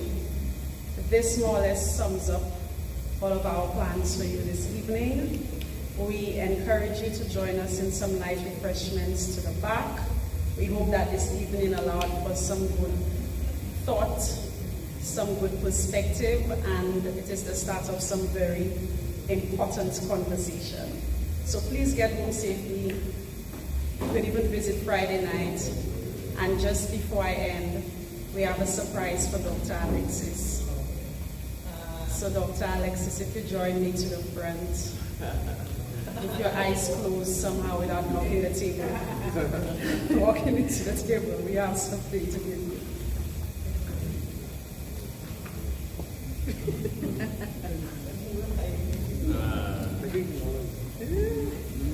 Good evening, everyone. It is with great humbling honor that I present this token on behalf of the parliamentary representative and the Rosalie Constituency Council.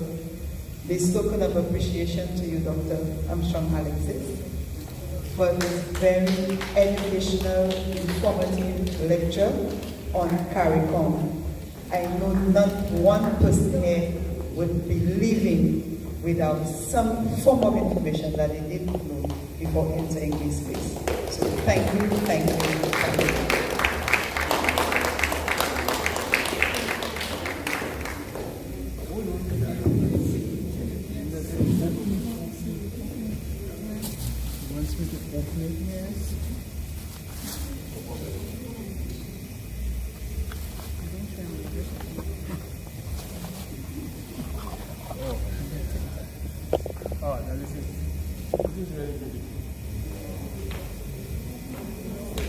Thank you very much. Thank you very much.